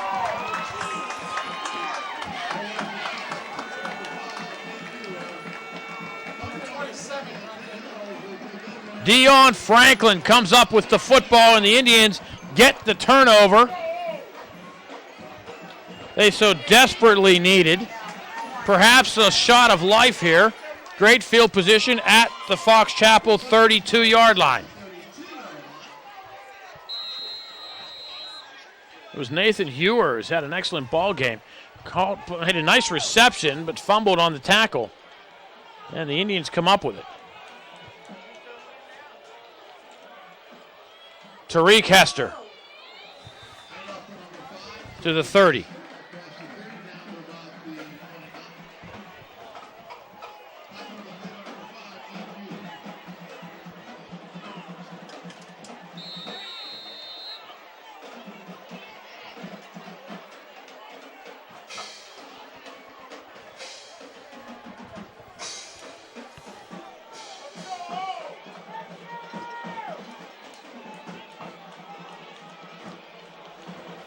Whitaker, launching one. Down the sideline toward Jones. Has it! Touchdown, Penn Hills!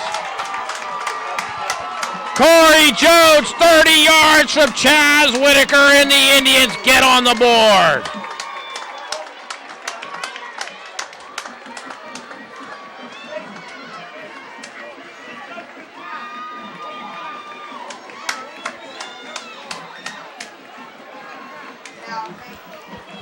All important extra point now for the Indians. Gula come on to kick. Navari snaps. Whitaker will hold. See if the Indians shoot the fire. Go for two on the fake. Kick is up. And the kick is good. 8:35 to go. Fourth quarter. Penn Hills 7. Fox Chapel 7. You are watching the Penn Hills Indians Football Network.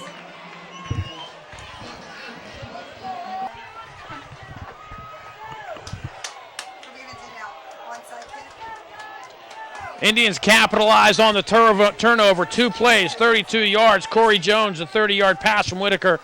Kick is good. And we are tied at 7, and the Indians have some life on the sideline for the first time tonight.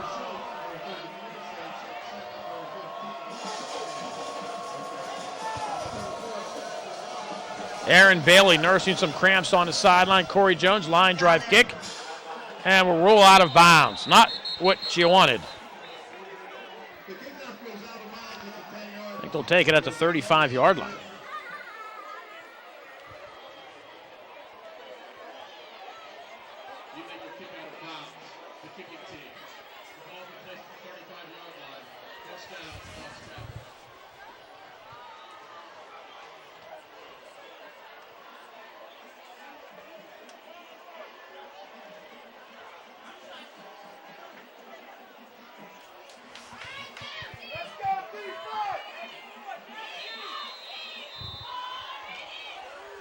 Now let's see if the Indians can force another turnover.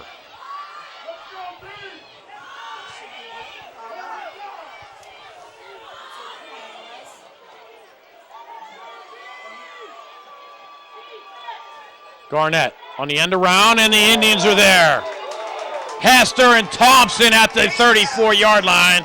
Loss of a yard. And it'll be second down and 11. Tariq Hester and Marshall Thompson on the tackle. And the Indians sideline is into every play now.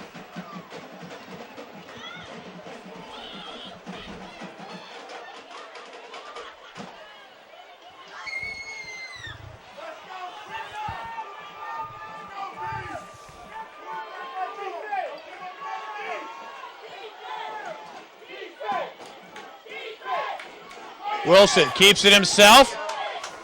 Darian Macklin with the tackle at the 37. Pickup of 3. It'll be third down and 8. And there's an Indian getting up slowly. It's Jamel Livingston, I believe it is. He'll catch him. He'll get a break. Donovan Murray comes on in.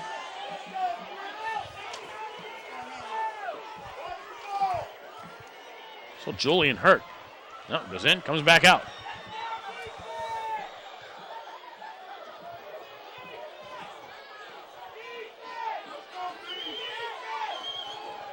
Wilson throws left side and a pass, unable to connect with Chad Garnett. And it'll bring up a fourth down for the Foxes with 7:09 to go here in the fourth. Salter and Jones back for the Indians. See if Corey can finally break one.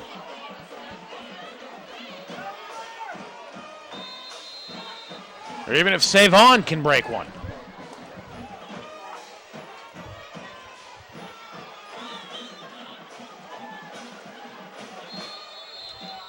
And the Foxes, I believe, either the Indians have 12 men. 1, 2, 3, 4, 5, 9, 10. Yes, they do. Indians have 12 men. No, the Indians called timeout because they had 12 men on the field. The Indians get away with a 5-yard penalty there by using a timeout. Count, there was 12. Surprised the officials usually count that immediately. But they didn't. Indians down to 2 times out left. Foxes with 3 remaining, 4th and 8. Ball at the Fox Chapel 37-yard line. 7:08 to go. Indians in action Friday night at Uhas McGinley, senior night against Kiski area. Coming out Friday night for the final regular season home game of the season for the Indians. Indians still with an opportunity, should things go their way the rest of the way, to possibly host a playoff game. They need to win out. Salter, fair catch called for and made at the 27-yard line. 7:01 to go, 4th quarter, tied at 7. Penn Hills, Fox Chapel. You are watching the Penn Hills Indians Football Network.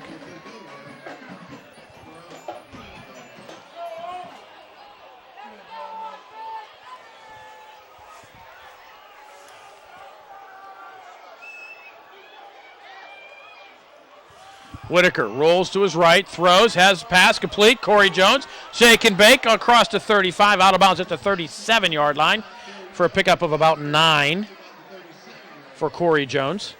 And the Indians with a 2nd down and short.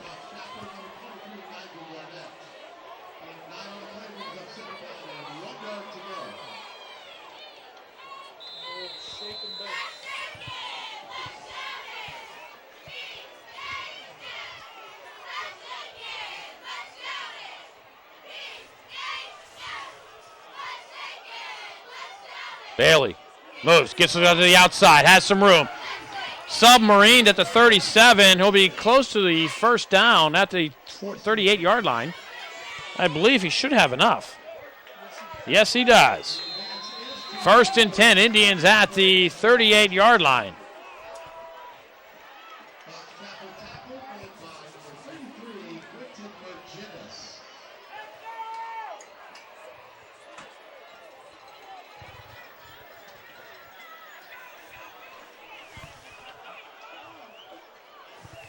Whitaker rolls, has pressure from behind, talks it up, across the 45, out of bounds about the 46-yard line for a gain of 8.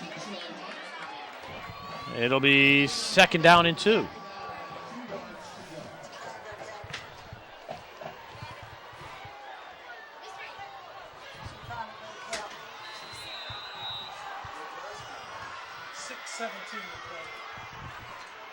.6:17 to go here, 4th quarter.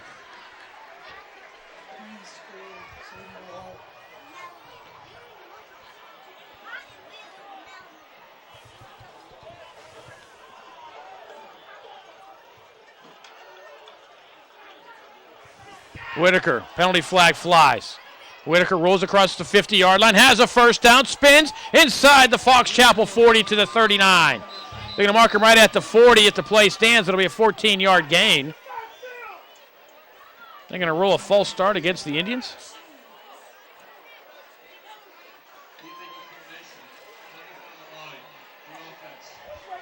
They're calling an illegal formation against the Indians. That negates a 14-yard run by Whitaker.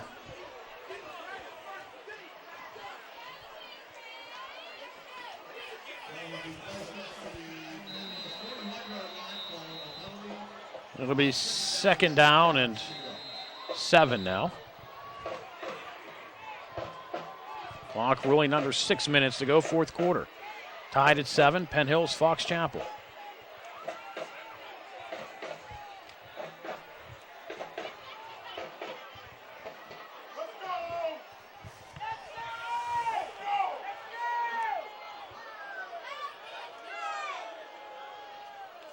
Whitaker looking right, flushed out of the pocket. Tries to run, a penalty flag will come in as he's hit out of bounds. Goes out of bounds at the 44-yard line for a gain of 3. And Fox Chapel gives the Indians another 15 and a 1st down.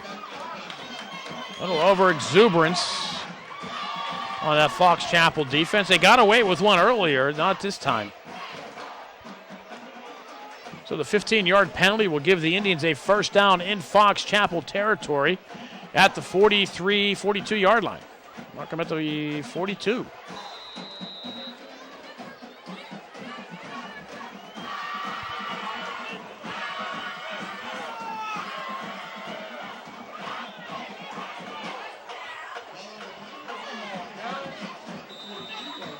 And the Indians have to burn the timeout, as they don't have the right personnel on the field.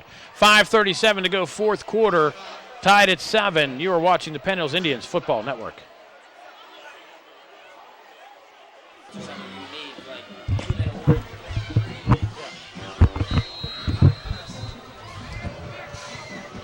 Indians 1st and 10 at the Fox Chapel 42-yard line. Indians down to 1 timeout left here in regulation. Whitaker launches one up towards Jones inside the 15, and Jones unable to call it in at the 10-yard line.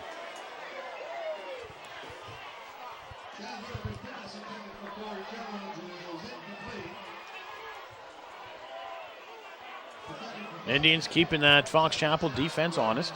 They were starting to crowd the line.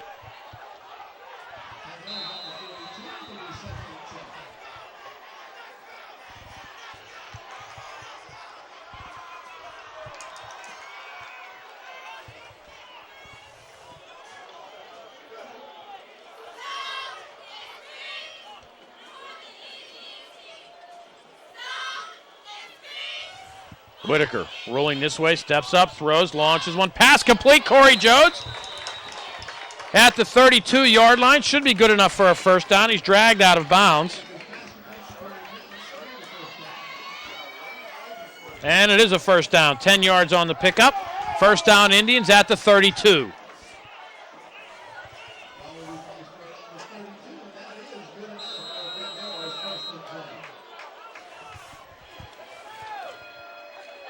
Tyler Wendleton on the sideline. Looks like also he's cramping up. Twins right.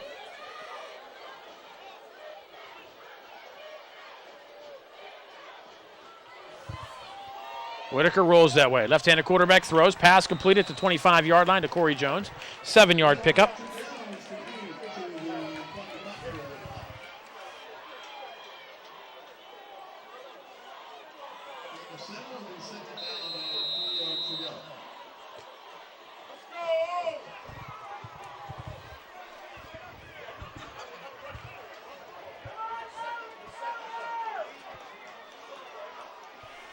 Robin Hall split near side. Corey Jones to the right. Indians also have Savon Salter, slot right. Whitaker is going to throw. Nice block by Tariq Hester in front of him. Throws a pass out of bounds towards Jones. I think he was just throwing that one away. Brings up a 3rd down and 3 for the Indians.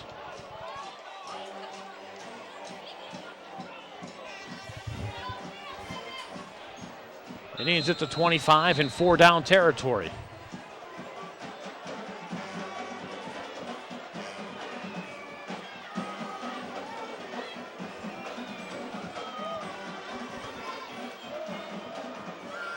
Jones and Hall to the near side.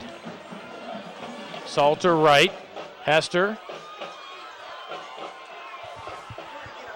Pass complete. Jones to the 20-yard line. 5-yard pickup. That'll be another Indian first down. It's become the Corey Jones show here. And nothing wrong with that. Indian offense finally waking up a little bit. First down at the 21-yard line. Following the 4-yard pickup on the pass play. Jones and Salter right. Hester to Whitaker's right. Bailey. Deep in the eye.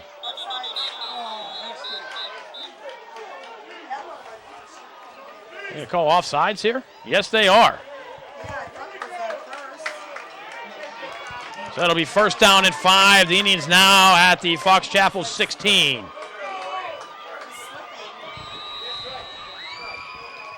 Indians have to be thinking 6 here.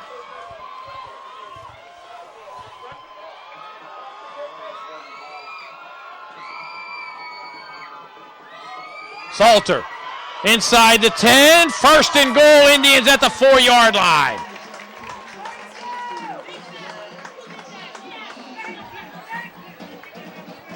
We're going to mark him at the 5 for a pickup of 11. First and goal, Indians at the 5. 3:40 on a running clock here in quarter number 4. See if the Indians now just try to pound it in. And the Foxes will use their first time out of the half. 3:37 to go, fourth quarter. Penn Hill 7, Fox Chapel 7. Don't go away. This one's coming down to the wire. You are watching the Penn Hills Indians Football Network.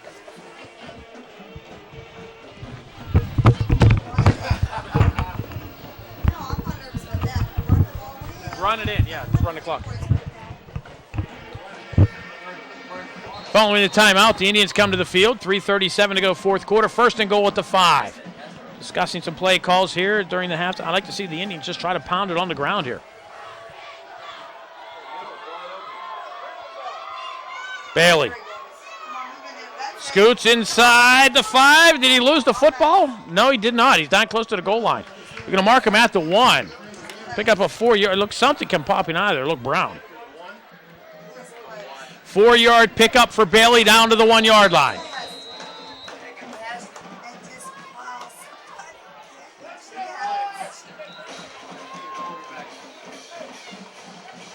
Official timeout.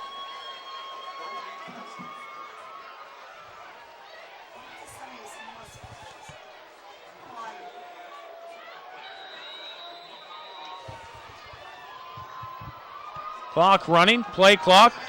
Play clock is now just starting at 22 seconds. If I'm the Indians, I'm going to let that thing wind all the way down before I snap the ball.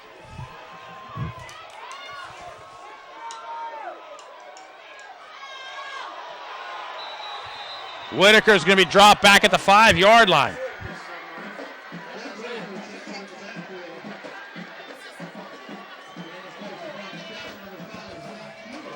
What the heck happened there?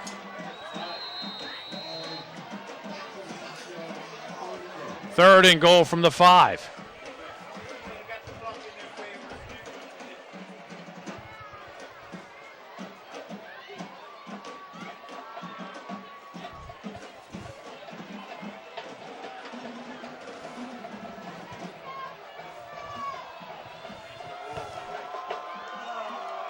Indians need to hurry.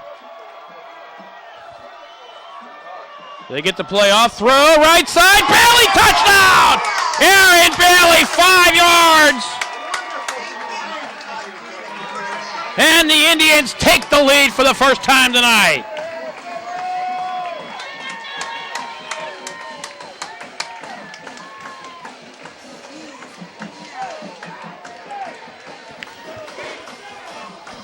I don't think anybody was watching Aaron Bailey. He just came out of the backfield to the left, was wide open. Whitaker hit him, caught the ball, and into the end zone he went. The kick is blocked.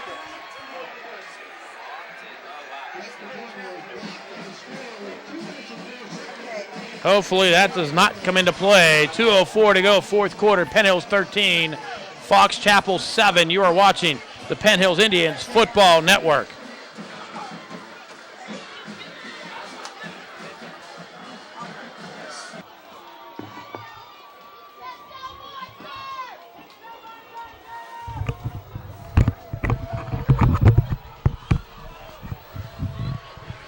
Indians take the ball 72 yards in 13 plays. Chew up almost 5 minutes of clock to have the lead, 13-7. 2:04 remain. Fox Chapel 2 times out left. And Jones hits this one right down the middle of the field. From the 6-yard line. And Marshall Thompson says, I have had enough of this. And drops Wilson down at the 31-yard line. Fox Chapel, 1:59 to go. And Marshall Thompson is trying to catch his breath after that one. He came down hard. Thompson, the sophomore. 5'11", 215 pounds. He's played an outstanding game tonight.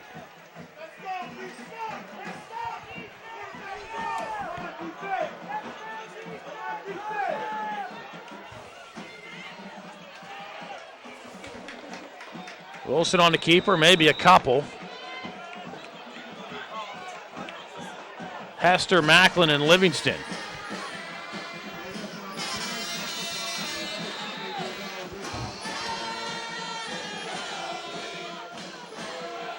Wilson's going to throw under pressure, gets the pass away, and it's caught. Did he hold on to it? Yes, he did. Hewart with a first down at the 42-yard line, 43-yard line, pickup of 10. Fox Chapel in the hurry up.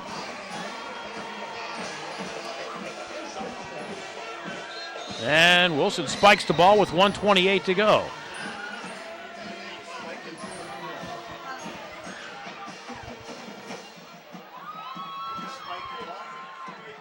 So now it brings up a second down and 10. And the clock stops with 1:28 to go.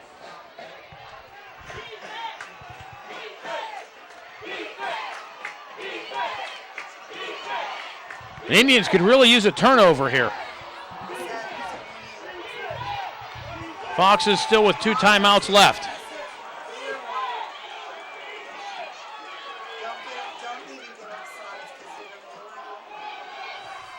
Wilson throwing over the middle, and the pass caught at the 39-yard line. No, they're going to roll it incomplete. Jones came up with the football.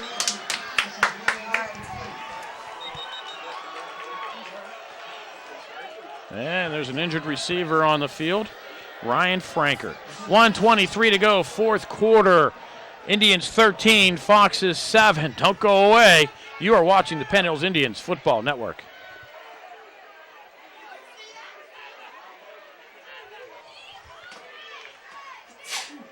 Bless you.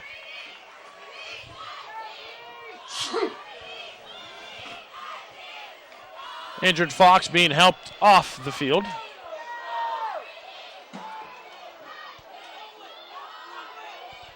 Fox Chapel facing a 3rd and 10 with 1:23 to go. Excuse me. That's what I thought he said. Did I say 3rd? 3rd and 10.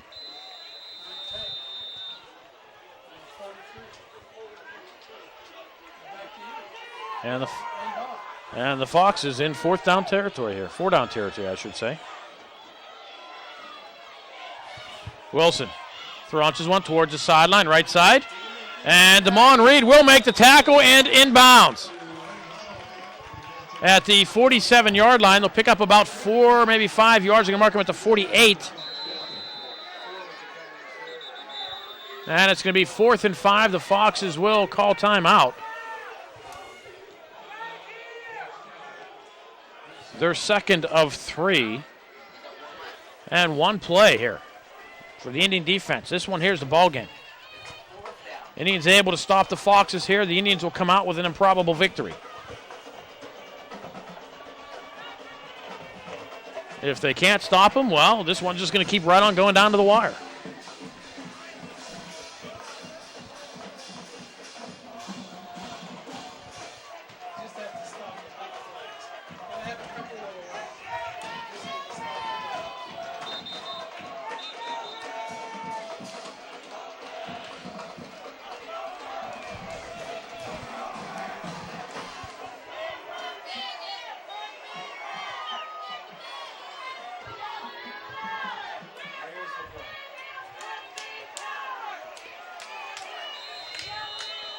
Here we go, 4th down and 5. Foxes from their own 48-yard line. Wilson keeps it himself. Let's see where they mark it. Short. That's where they're short. I think the officials are going to bring on the sticks just to make sure. But he is going to be short. He needs to get to the 47. The ball's at the 48.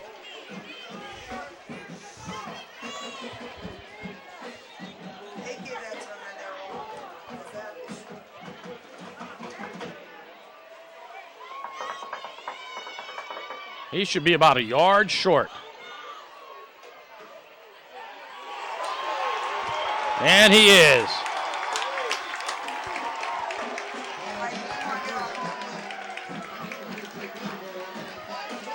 The Indians really only need to take some knees.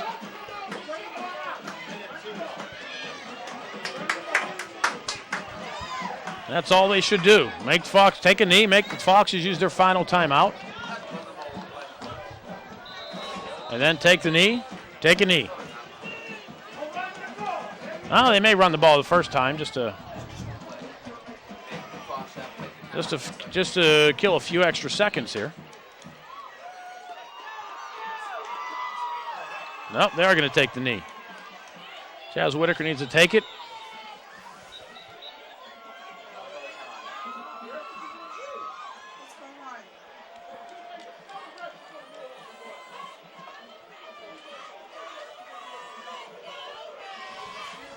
The Fox Chapel, I don't think they use a timeout. The Fox Chapel coach is arguing something on the far side of the field.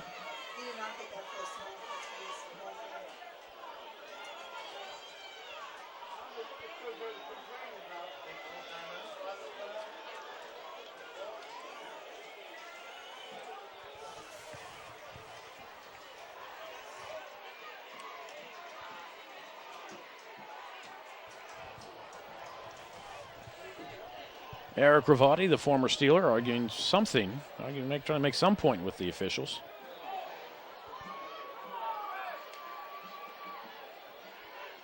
Not sure if he's arguing the spot or what he's discussing.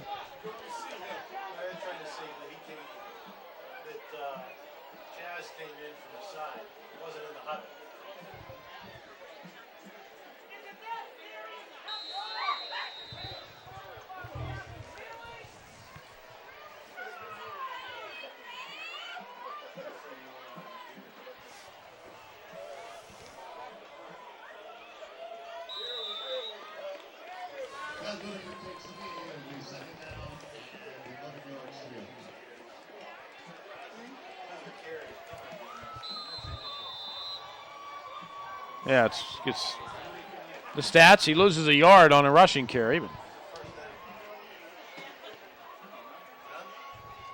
it'll be second down and 11.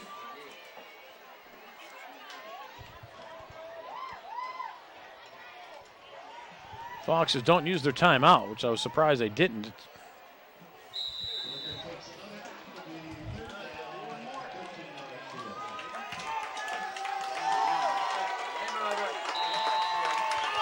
And Fox Chapel will let the clock wind down, not using the final timeout.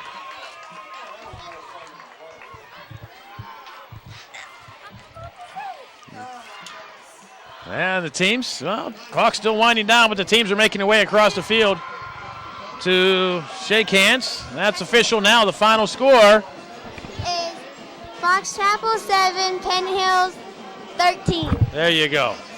Or another nomenclature, Penn Hills 13, Fox Chapel 7. The Indians trailed 7-0 at the half. No Wilson, a 45-yard quarterback draw in quarter number 2, gave the Fox Chapel Foxes the lead, 7-0. It stayed that way until quarter number 4 when Corey Jones hauled in a 30-yard pass from Chaz Whitaker with 8:35 to go, tying the score at 7.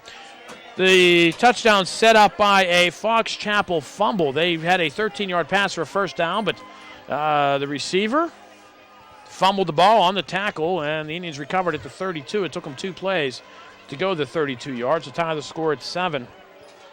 Fox Chapel on their ensuing drive went 3 and out, punted back to the Indians, who had the ball with 7:01 to go at their own 28-yard line. They went on a 13-play, 72-yard, knocking 5 minutes off the clock. Aaron Bailey, 5-yard pass from Chaz Whitaker. The kick was blocked, score 13-7. Fox Chapel got the kickoff, turned the ball over on downs on a 4th and 5 play. Quarterback draw. Indians stop Wilson just short of the first down. They take over. Indians a couple of knees. That's the ball game. Final score.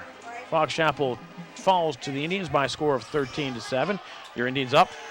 Move up to 3-1 in the conference. We'll take on Kiski Friday night. The Indians an improbable victory tonight. Going into the fourth quarter, I don't think anybody on this side of the field had any idea that the Indians were going to wake up and win this game. It seemed like Fox Chapel was destined for the upset, but the Indians taking advantage of the turnover, coming to life, pull this one out. And all that matters is what's on the scoreboard. Again, the Indians at home Friday night for senior night against Kiski. We'll see you there. The final score here from Fox Chapel Areas High School. Penn Hills Indians 13, the Fox Chapel Foxes 7. I'm Bill Navari. Thank you for watching the Penn Hills Indians Football Network.